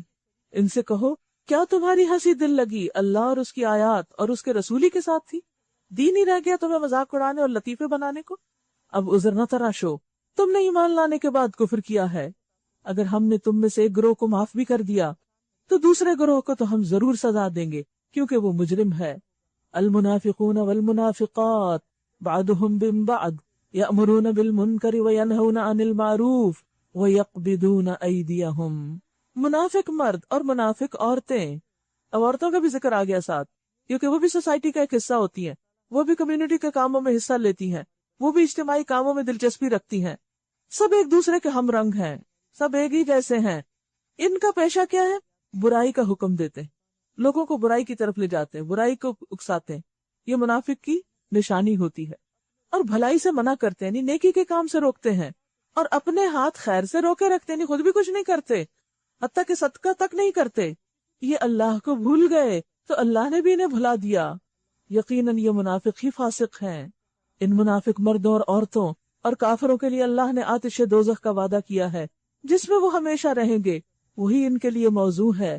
ان پر اللہ کی پھٹکار ہے اور ان کے لیے قائم رہنے والا عذاب ہے. تم لوگوں کے رنگ ڈھنگ وہی ہیں جو تمہارے پیشروؤں کے تھے، وہ تم سے زیادہ زور آور اور تم سے بڑھ کر مال اور اولاد والے تھے. پھر انہوں نے دنیا میں اپنے حصے کے مزے لوٹ لیے اور تم نے بھی اپنے حصے کے مزے اسی طرح لوٹے جس طرح انہوں نے لوٹے، اور وہ ویسے ہی بحثوں میں تم بھی پڑے جیسی بحثوں میں وہ پڑے تھے. سو ان کا انجام یہ ہوا کہ دنیا اور آخرت میں ان کا سب کیا درا ضائع ہو گیا اور وہی خسارے میں ہے. کیا ان لوگوں کو اپنے پیشروؤں کی تاریخ نہیں پہنچی نہیں پہلے لوگوں کی؟ نوح علیہ السلام کی قوم، عاد، سمود، ابراہیم علیہ السلام کی قوم، مدین کے لوگ، اور وہ بستیاں جنہیں الٹ دیا گیا، لوط علیہ السلام کی قوم. ان کے رسول ان کے پاس کھلی کھلی نشانیاں لے کر آئے. پھر یہ اللہ کا کام نہ تھا کہ ان پر ظلم کرتا، مگر وہ آپ ہی اپنے اوپر ظلم کرنے والے تھے. بات یہ ہے کہ پچھلی بستیوں میں تباہی کیوں ہوئی؟ ایسا نہیں تھا کہ وہ سارے لوگ اللہ کو نہیں مانتے تھے، وہ مانتے تھے لیکن اللہ کے احکام کو نہیں مانتے تھے. جیسے قوم شعیب ناپ تول میں کمی کرتی تھی، رسول کی بات کو انہوں نے نہیں مانا. تو دو طرح کے مجرم ہوتے، ایک تو یہ کہ سرے سے مانتے ہی نہیں خدا رسول کو، اور دوسرے زبان سے کہتے ہیں مانتے لیکن عمل سے نہیں. اسی لیے آپ دیکھیں کہ منافقین کے ذکر کے بعد پچھلی تاریخ کا ذکر کیا گیا ہے کہ ان کی شامت کیوں آئی، اس لیے کہ انہوں نے اللہ کی بات نہیں مانی۔ منافق مردوں اور عورتوں کے ذکر کے بعد والمؤمنین والمؤمنات، کون ہے یہ مومنات؟ کس کا ذکر ہے؟ کس کا ذکر ہے؟ ہمارا نا۔ والمؤمنون والمؤمنات بعضهم اولیاء بعض، یہ ایک دوسرے کے آپس میں مددگار ہوتے ہیں، ایک دوسرے کو کمپلیمنٹ کرتے ہیں، ایک دوسرے کا ساتھ دیتے ہیں، ایک دوسرے کو بیک اپ کرتے ہیں، ایک دوسرے کو سپورٹ دیتے ہیں، ایک دوسرے کو انکریج کرتے ہیں، ایک دوسرے کا حوصلہ بڑھاتے ہیں۔ کس کام کے لیے؟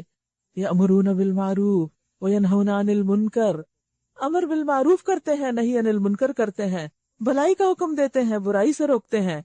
تو اس سے یہ پتہ چلتا ہے کہ امر بالمعروف اور نہی عن المنکر کے لیے ایک دوسرے کا تعاون چاہیے ہوتا ہے، ایک دوسرے کی مدد چاہیے ہوتی ہے، اور یہ صفت اور خوبی ہے مومنوں کی۔ نماز قائم کرتے ہیں، زکوٰۃ دیتے ہیں، اور اللہ اور اس کے رسول کی اطاعت کرتے ہیں۔ یہ وہ لوگ ہیں جن پر اللہ کی رحمت نازل ہو کر رہے گی۔ اگر ہم بھی چاہتے ہیں کہ اللہ کی رحمت ہم پہ نازل ہو تو پھر کیا کرنا ہوگا؟ نیکی کے کام میں تعاونوا علی البر والتقوی، ایک دوسرے کے مددگار بننا ہوگا۔ یہ نہیں کہ دوسروں کے لیے راستے مشکل بنا دیے جائیں، کام مشکل بنا دیے جائے، روڑے اٹکائے جائیں، اور جیلسیز کا انسان شکار ہو جائے کہ دوسرا مجھ سے آگے کہیں نہ بڑھ جائے۔ نہیں، کھلے دل سے ایک دوسرے کو سپورٹ دیں۔ دیکھیے، جب ہم دین کا کام مل کے کرتے ہیں نا، تو اگر ہم خود آگے بڑھ رہے ہیں اور ہمیں دیکھ کے کوئی آگے بڑھ رہا ہے، اس کا بھی ثواب ہم کو ہے، اور اگر ہم کسی کو آگے بڑھا رہے ہیں اور پیچھے سے خود کام کر رہے ہیں، اس کا ثواب بھی ہم کو ہے۔ وہ کیوں؟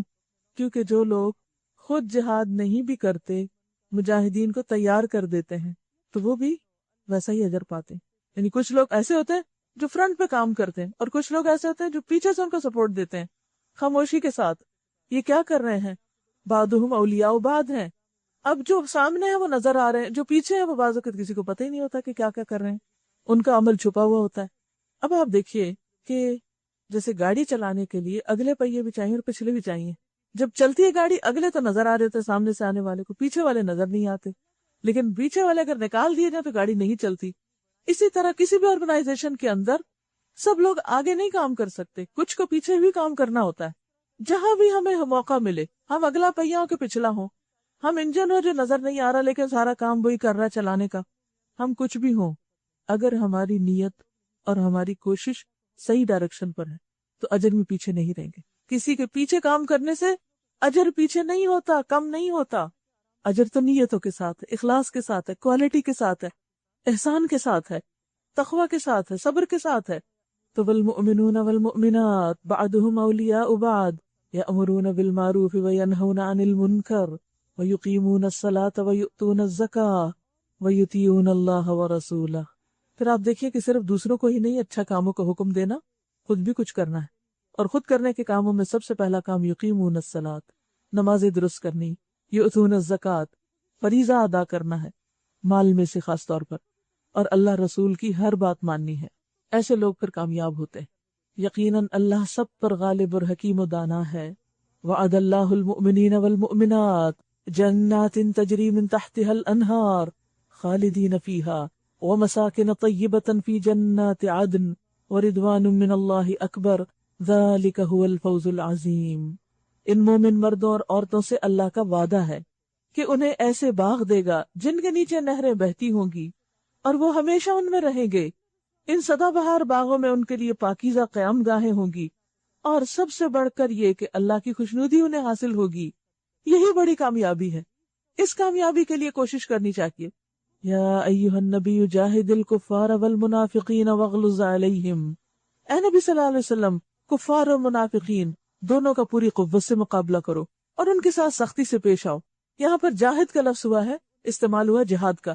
نبی صلی اللہ علیہ وسلم نے کبھی بھی منافقین سے جنگ نہیں کی تھی، تو اس سے بھی یہ پتہ چلتا ہے کہ جہاد کا لفظ صرف جنگ کے لیے استعمال نہیں ہوتا، بلکہ سخت محنت اور کوشش، ان کے دھوکہ بازی اور خیانت پر صبر، ان کی سست رویوں اور کام نہ کرنے پر صبر، عین موقع پر جب کس ایک ایک شخص کی ضرورت تھی ان کا ساتھ چھوڑ دینے پر صبر۔ تو یہ ساری چیزیں کیا ہیں؟ یہ ساری چیزیں جہاد ہیں۔ کچھ جہاد اندر ہو رہا ہوتا ہے، کچھ باہر ہو رہا ہوتا ہے، اور پھر یہ ہے کہ فرم رویہ رکھو۔ منافقین کی اصل میں خوبی کیا تھی؟ دنیاوی خوبی، وہ چکنی چپڑی باتیں کر کے دل موہ لیتے تھے۔ سورۃ منافقون میں بھی آتا ہے کہ اذا رأیتہم تعجبک اجسامہم، دیکھو تو ان کو دیکھتے رہ جو ان کے جسم تمہیں انتہائی متعجب کر دیں، اور اگر وہ بات کریں تسمعوا لقولہم، تو تم ان کی باتیں سنتے رہ جاؤ، یعنی اگر وہ باتیں کریں تو تم ان کی باتوں میں کھو جاؤ، مطلب وہاں سن کے ایسے، شکلیں ایسی، لیکن اندر سے کھوٹے کھوکھلے۔ اب ایسے لوگوں سے جب واسطہ پیش آتا ہے انسان کو، تو جب وہ ملتے ہیں تو اتنے ایکسائٹیڈ اور ایسی بڑی بڑی باتیں کرتے ہیں جیسے پتہ نہیں وہ کون سے آسمان کے تارے توڑ کے لانے والے دین کی خدمت میں، لیکن جب عمل کے میدان میں دیکھتے تو کچھ بھی نہیں کر کے دیتے۔ تو پھر انسان کیا دھوکہ ہی کھاتا رہے؟ کیا ان پہ ڈیپینڈ کر کے کوئی کام نہ کرے؟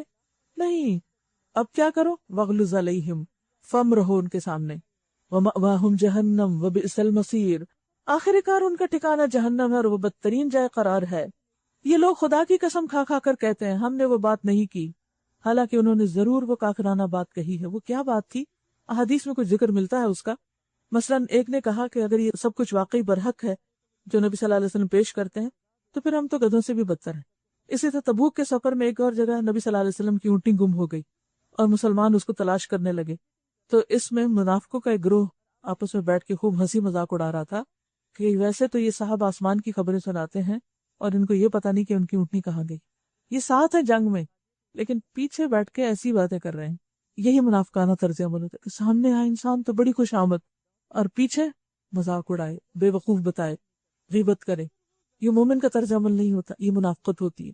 اب اللہ سبحانہ وتعالیٰ بعض اوقات وحی کے ذریعے، بعض اوقات کسی انسان کے ذریعے خبر پہنچا دیتے تھے آپ کو کہ کون کیا کر رہے ہیں، آپ کو پتہ ہوتا تھا، لیکن آپ ان کے خلاف ایسے ایکشن نہیں لیتے تھے کہ ان کو سامنے لا کے کہیں کہ تم نے فلاں ایسا اور ایسا، کہ اس بات کو بیچ میں ہی رہنے دیا جاتا۔ تو ایک ایسے ہی موقع پر نبی صلی اللہ علیہ وسلم کو جب پتہ چلا اور انہیں معلوم ہوا کہ آپ راز کھل گیا ہے، تو قسمیں کھا کر کے کہنے لگے کہ ہم نے نہیں کہا کچھ ایسا، یہ سننے والے کو غلط فہمی ہوئی ہے، آپ کو غلط رپورٹنگ ہوئی ہے۔ تو اللہ سبحانہ وتعالیٰ نے معاملہ کھول دیا۔ اللہ تعالیٰ فرماتے ہیں وَلَقَدْ قَالُوا كَلِمَةَ الْكُفْرِ، یہ کفر والی بات انہوں نے کہی ہے، وَكَفَرُوا بَعْدَ إِسْلَامِهِمْ، اپنے اسلام کے بعد انہوں نے کفر کیا ہے، وَهَمُّوا بِمَا لَمْ يَنَالُوا، اور انہوں نے وہ کچھ کرنے کا ارادہ کیا جسے نہ کر سکے، یعنی ان کی تو اور بھی بڑی بڑی سازشیں تھیں۔ اور وہ کیا تھی کہ ایک موقع پر ایک تنگ راستے سے ان میں سے کچھ لوگ آئے تاکہ مسلمانوں پر حملہ کر کے راستے میں ختم کر دیں۔ یہ سارا ان کا غصہ اسی بات پر ہے نا کہ اللہ اور اس کے رسول نے اپنے فضل سے ان کو غنی کر دیا، کیونکہ مدینہ معاشی اعتبار سے بہت کمزور تھا جب تک ہجرت نہیں ہوئی۔ ہجرت کے بعد مدینہ کی معاشی حالت بھی بہت درست ہوئی اور ان کے کاروبار میں بھی اضافہ ہوا۔ فرمایا کہ منافق اللہ کے اس احسان کو یاد نہیں کرتے کہ جو پیغمبر کے آنے کی وجہ سے ان پر ہوا، پھر بھی یہ اس کو دھوکہ دیتے ہیں اور اس کے خلاف باتیں کرتے ہیں۔ اور بعض اوقات ایسا ہوتا ہے کہ ہم جس سے فیض اٹھاتے ہیں اسی کو دھوکہ دے رہے ہوتے ہیں، اسی کی جڑیں کاٹ رہے ہوتے ہیں۔ تو کسی بھی انسان کے ساتھ، خواہ دین کا معاملہ ہو یا دنیا کا، نمک حرامی، دھوکہ بازی، بے وفائی، غداری، خیانت، یہ بدترین اخلاق ہے۔ کوئی بھی شخص جو آپ پر احسان کرے، آپ کا اخلاقی فرض کیا بنتا ہے کہ آپ کیا کریں اس کے ساتھ؟ اور کچھ نہیں کر سکتے تو خیرخواہی کریں۔ آپ اس کو کچھ نہیں دے سکتے جواب میں تو خیرخواہی تو کریں۔ لیکن منافقین کیا کرتے ہیں کہ وہ ہمیشہ ان لوگوں کا ساتھ دیتے ہیں جو دیکھتے ہیں کہ دوسرے فریق کے لوگ ہیں، گروپ بی ہیں، یعنی منافقین ہیں، وہ انہی کے ساتھ جا ملتے ہیں۔ وَإِذَا خَلَوْا إِلَىٰ شَيَاطِينِهِمْ، اپنے ہی جیسے لوگوں کے ساتھ مل کر پھر سازشیں کرتے ہیں۔ اب اگر یہ اپنی اس روش سے باز آ جائیں تو انہی کے لیے بہتر ہے، اور اگر یہ باز نہ آئے تو اللہ ان کو دردناک سزا دے گا، دنیا میں بھی اور آخرت میں بھی، اور زمین میں کوئی نہیں جو ان کا حمایتی اور مددگار ہو۔ ان میں سے بعض ایسے بھی ہیں جنہوں نے اللہ سے عہد کیا تھا کہ اگر اس نے اپنے فضل سے ہم کو نوازا تو ہم خیرات کریں گے، بس تھوڑے دن کی بات ہے، کچھ مال آ جائے پھر دیکھیں ہم کیا کچھ دیتے ہیں، اور صالح بن کر رہیں گے۔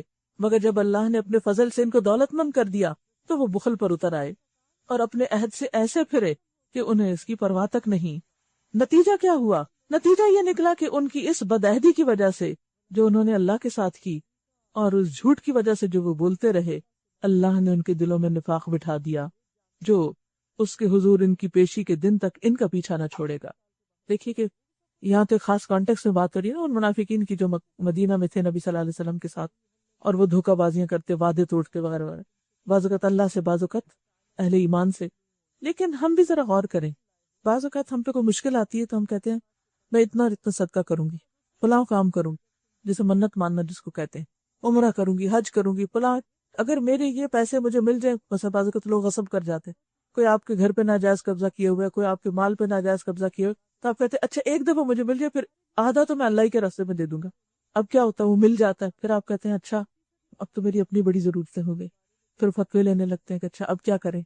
یاد رکھیے اللہ سے کیے ہوئے وعدوں کو پورا کریں. شروع میں ذکر ہوا تھا فاسق کون تھے؟ جو اللہ سے کیے ہوئے عہد توڑتے ہیں. اور مومن کی پہچان کیا ہے؟ کہ جب وہ اللہ کا نام لے کر خود اللہ سے کوئی وعدہ کر لیتے ہیں یا بندوں سے کر لیتے ہیں تو وہ اس کو نبھاتے ہیں. اور جو ایسا نہ کرے، اللہ سے کیے ہوئے وعدوں کو توڑے، تو پھر اس کی سزا کیا ہوتی ہے کہ اللہ تعالیٰ دلوں کو مردہ کر دیتا، بے حس کر دیتا ہے، نیکی کے کاموں سے محروم کر دیتا ہے. خیر اور بھلائی کی طرف نکلنے کے لیے دل نہیں چاہتا.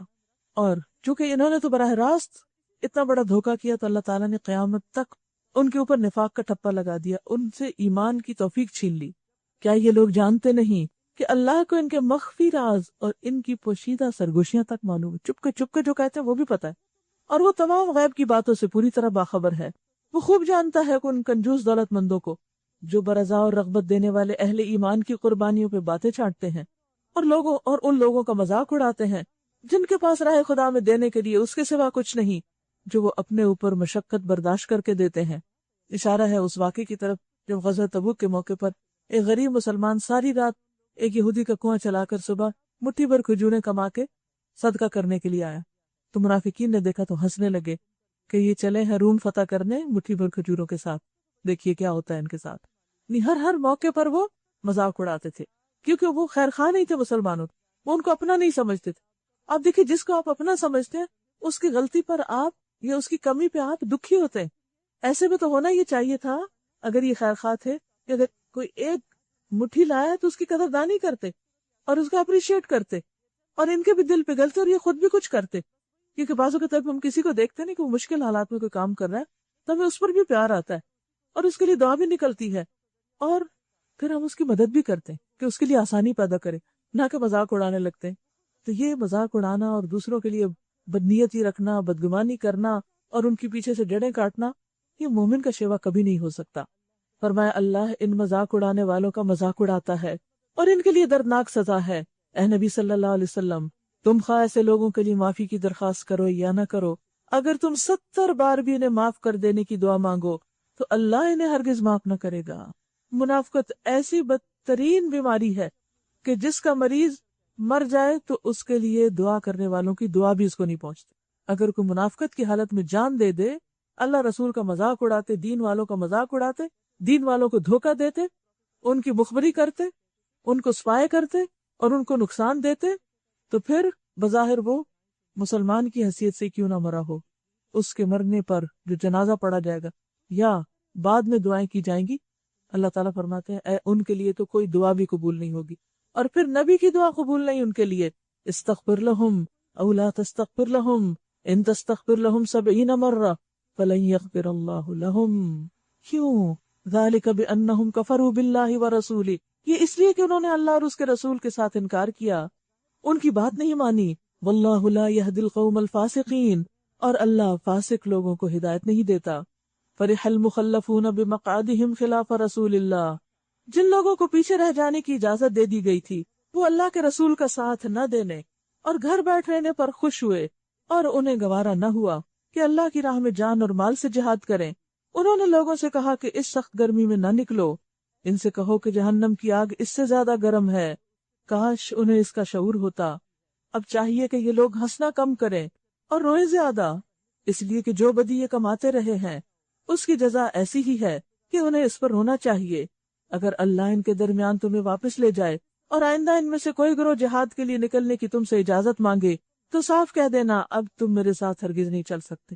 یعنی جن کو بار بار بلایا جائے نیکی کے کام کے لیے اور پھر بھی وہ شو اپ نہ کریں، اور پھر اس کے بعد یہ ہے کہ شامل ہوں بھی تو بددلی کے ساتھ، تو ایسے لوگوں کو پھر کام نہیں دینا چاہیے. کیوں؟ کیونکہ وہ کام میں مزید رکھنے ڈالیں گے اور فتنہ فساد کھڑا کریں گے. تو جب انسان کو کسی کا تجربہ ہو جائے کہ اس کو دین کے کام سے کوئی دلچسپی نہیں، وہ عین شدید ضرورت کے وقت پیچھے رہ جاتا ہے، گھر بیٹھ رہتا ہے، کوئی قربانی کرنا نہیں چاہتا، صرف اپنے ذاتی مفادات کو ترجیح دیتا ہے، تو پھر ایسے لوگوں سے بار بار دھوکہ نہیں کھانا چاہیے. کیونکہ کیا ہوگا کہ آئندہ بھی وہ اسی طرح مخلص لوگوں کا مذاق اڑا کے ان کی دل شکنی کرتے رہیں گے، اور پھر اس دین کو بعض اوقات نقصان باہر سے نہیں ہوتا، خود اندر کے لوگوں سے ہوتا ہے جو جڑیں کھوکھلی کرتے ہیں اور دین ترقی کرنے کے بجائے پیچھے ہو جاتا ہے، نیچے ہو جاتا ہے۔ تو یہ بھی ایک بہت اہم ہدایت ہے جو یہاں دی گئی کہ آئندہ ان کو ساتھ نہ لے جانا، اور وہ اس لیے بھی ساتھ لے جانا چاہتے تھے کہ ان کو پتا تھا کہ اب مشکل وقت تو گزر گیا، اب آئندہ تو اب آسانی کا دن ہے، آسانی کا وقت ہے، اب تو امید ہے کہ فلاں غزوہ میں مال غنیمت بھی آئے گا، لہٰذا اب ساتھ جانا چاہیے۔ یعنی وہ پورا واچ کرتے کہ کہاں فائدہ ہے، کتنا فائدہ ہے، کیسا فائدہ ہے، جہاں دیکھتے فائدہ وہاں تو آ جاتے، اور جہاں دیکھتے قربانی ہے وہاں سے پیچھے ہٹ جاتے۔ تو ایسے لوگ دوسروں کا بھی morale ڈاؤن کرتے رہتے ہیں۔ اور فرمایا نہ تم میرے ساتھ چل سکتے ہو، نہ میری معیت میں کسی دشمن سے لڑ سکتے ہو۔ تم نے پہلے بیٹھ رہنے کو پسند کیا تھا، تو اب گھر بیٹھ رہنے والوں کے ساتھ تم بھی بیٹھے رہو۔ گھر بیٹھ رہنے والے کون تھے؟ یا تو خواتین تھی، یا پھر بیمار تھے، یا بہت بوڑھے لوگ، اور آئندہ ان میں سے جو کوئی مرے اس کی نماز جنازہ بھی تم ہرگز نہ پڑھنا، اور نہ کبھی اس کی قبر پر کھڑے ہونا، کیونکہ انہوں نے اللہ اور اس کے رسول کے ساتھ کفر کیا ہے۔ عبداللہ بن ابی جو منافقوں کا سردار تھا، جس کی منافقت چھپی ہوئی نہیں، جس کا نام سب کو معلوم ہے، جب وہ فوت ہو گیا تو اس کا بیٹا عبداللہ مخلص مسلمان تھے، وہ نبی صلی اللہ علیہ وسلم کے پاس حاضر ہوئے اور کہنے لگے کہ ان کے کفن میں لگانے کے لیے آپ اپنا کرتا دے دیں اور ان کی نماز جنازہ پڑھا دیں، تو آپ راضی ہو گئے۔ اس سے آپ دیکھیں کہ آپ کا دل کتنا بڑا تھا، کہ پتہ تھا ایک شخص ساری زندگی دھوکہ دیتا ہے، ساری زندگی اذیت کا سبب بنا رہا ہے، لیکن جب اس کے لیے بھی مدد مانگی گئی تو آپ تیار ہو گئے۔ اللہ تعالیٰ نے فرمایا تم 70 بار بھی توبہ کرو نہیں قبول کی جائے گی۔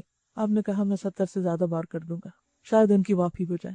ہم میں سے کوئی ہے کہ جس کا دل اتنا بڑا ہو کہ جو اس کو ستائے اس کے لیے پھر دعا کرے؟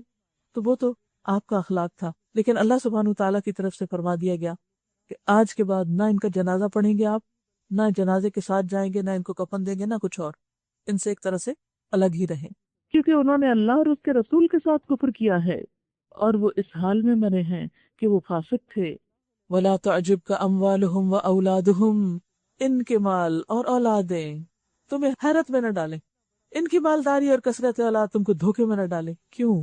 کیونکہ انہوں نے یہ مال اور اولاد میں ترقی کی ہے دین کی ذمہ داریوں کو پس پش ڈال کے، دین کو نقصان پہنچا کے، تو ان سے امپریس ہونے کی ضرورت نہیں۔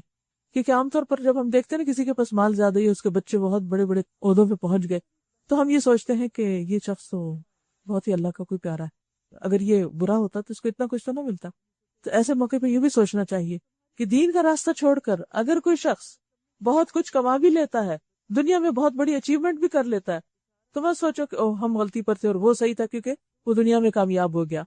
نہیں، اصل کامیابی آخرت کی کامیابی ہے، اور ان کی دنیا کی کامیابی تم کو دھوکے میں نہ ڈالے۔ اللہ نے تو ارادہ کر لیا ہے کہ اس مال و اولاد کے ذریعے سے ان کو اسی دنیا میں سزا دے، اور ان کی جانیں اس حال میں نکلے کہ وہ کافر ہوں، یعنی اولاد بھی ان کے خلاف اور مال بھی۔ عبداللہ بن ابی کا بیٹا مخلص مسلمان تھا، تو وہ باپ کے مشن میں تو نہیں شریک ہوا۔ جب کوئی صورت اس مضمون کی نازل ہوئی کہ اللہ کو مانو اور رسول کے ساتھ مل کر جہاد کرو، تو تم نے دیکھا جو لوگ ان میں سے صاحب مقدرت تھے، یعنی انہیں ہمت طاقت تھی، وہی تم سے درخواست کرنے لگے کہ انہیں جہاد کی شرکت سے معاف رکھا جائے، ان کو کوئی مشکل کام نہ دیا جائے، اور انہوں نے کہا ہمیں چھوڑ دیجئے، ہم بیٹھنے والوں کے ساتھ رہیں گے، ہم تو ریٹائرڈ ہیں۔ اسلام میں کوئی ریٹائرمنٹ نہیں ہے، حضرت ابوبکر ریٹائر نہیں ہوئے تھے، حضرت عمر ریٹائر نہیں ہوئے تھے۔ بات یہ ہے کہ انسان کو اللہ کی عبادت ہر حال میں کرنی، جیسے نماز ہے مثلا، بیمار ہے، تندرست ہے، کسی بھی حال میں پڑھنی ہے، آپ کو وضو نہیں کر سکتے تب بھی تیمم کر کے پڑھنا ہے، کھڑے نہیں ہو سکتے بیٹھ کے پڑھنا ہے، فرض تو فرض ہے۔ اسی طرح دین کے کاموں میں سے بھی کچھ کام فرض کے درجے پر ہوتے ہیں، اور یہ معاملہ ہر طرح کے کاموں میں ہوتا ہے۔ اب اگر کوئی شخص ایسے موقع پر جو فرض کے درجے کا ہو اس سے پیچھے رہے تو اس کے دل پہ سا نقطہ لگ جاتا ہے اور دل سخت ہو جاتا ہے، اور پھر اللہ تعالیٰ اس کی نیکی کو قبول بھی نہیں کرتا۔ تو کہا کہ ان میں سے کچھ لوگ درخواست کرنے لگے کہ انہیں تو معاف رکھا جائے، اور انہوں نے کہا کہ ہمیں چھوڑ دیجئے، ہم بیٹھنے والوں کے ساتھ رہیں۔ ان لوگوں نے گھر بیٹھنے والیوں میں شامل ہونا پسند کیا، اور ان کے دلوں پہ ٹھپا لگا دیا گیا، اس لیے ان کی سمجھ میں اب کچھ نہیں آتا۔ ان انتہائی شرمناک بات تھی کہ اللہ کے رسول تو جنگ کے لیے جا رہے اور یہ گھر بیٹھے ہیں صحت مند ہوتے ہوئے، بخلاف اس کے رسول صلی اللہ علیہ وسلم نے اور ان لوگوں نے جو رسول کے ساتھ ایمان لائے تھے اپنی جان اور مال سے جہاد کیا، وہ تو گئے اللہ کے راستے میں اور یہ بیٹھ گئے گھر، اور اب ساری بھلائیاں انہی کے لیے ہیں اور وہی فلاح پانے والے ہیں۔ اللہ نے ان کے لیے ایسے باغ تیار کر رکھے ہیں جن کے نیچے نہریں بہ رہی ہیں، ان میں وہ ہمیشہ رہیں گے۔ یہ ہے عظیم الشان کامیابی، دنیا کے محلات نہیں، اصل کامیاب وہ ہے جس کو جنت میں داخلے کا اذن مل جائے۔ وجاء المعذرون من الاعراب، بدوی عربوں میں سے بھی، عرابیوں میں سے بھی بہت لوگ آئے جنہوں نے عذر کیے تاکہ انہیں بھی پیچھے رہنے کی اجازت دی جائے. یعنی اہل مدینہ کے علاوہ آس پاس کے علاقے سے بھی کچھ لوگ یہی بہانہ لے کر آئے. اس طرح بیٹھ رہے وہ لوگ جنہوں نے اللہ اور اس کے رسول سے ایمان کا جھوٹا عہد کیا تھا. ان بدویوں میں سے جن لوگوں نے کفر کا طریقہ اختیار کیا ہے ان قریب و دردناک سزا سے دوچار ہوں گے. ليس على الضعفاء ولا على المرضى ولا على الذين لا يجدون ما ينفقون حرج اذا نصحوا لله ورسوله. اب آپ دیکھیں کہ سب لوگوں کا حال برابر نہیں ہوتا. کچھ مخلص مسلمان ایسے ہوتے ہیں کہ جن کی کچھ ذاتی مجبوریاں ایسی ہوتی ہیں جو واقعی مجبوریاں ہوتی، جیسے کمزوری، بڑھاپا، بیماری، یا ان کے پاس اتنا خرچ کرنے کو ہے ہی نہیں کہ وہ گھر سے یہاں تک بھی پہنچے.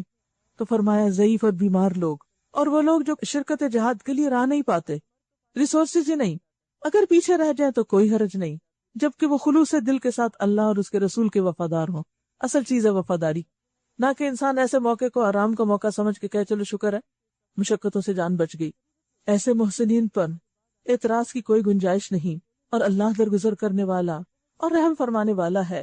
اسی طرح ان لوگوں پر بھی کوئی اعتراض کا موقع نہیں جنہوں نے خود آ کر تم سے درخواست کی تھی کہ ہمارے لیے سواریاں بہم پہنچائی جائیں، اور جب تم نے کہا کہ میں تمہارے لیے سواریوں کا انتظام نہیں کر سکتا تو وہ مجبوراً واپس گئے.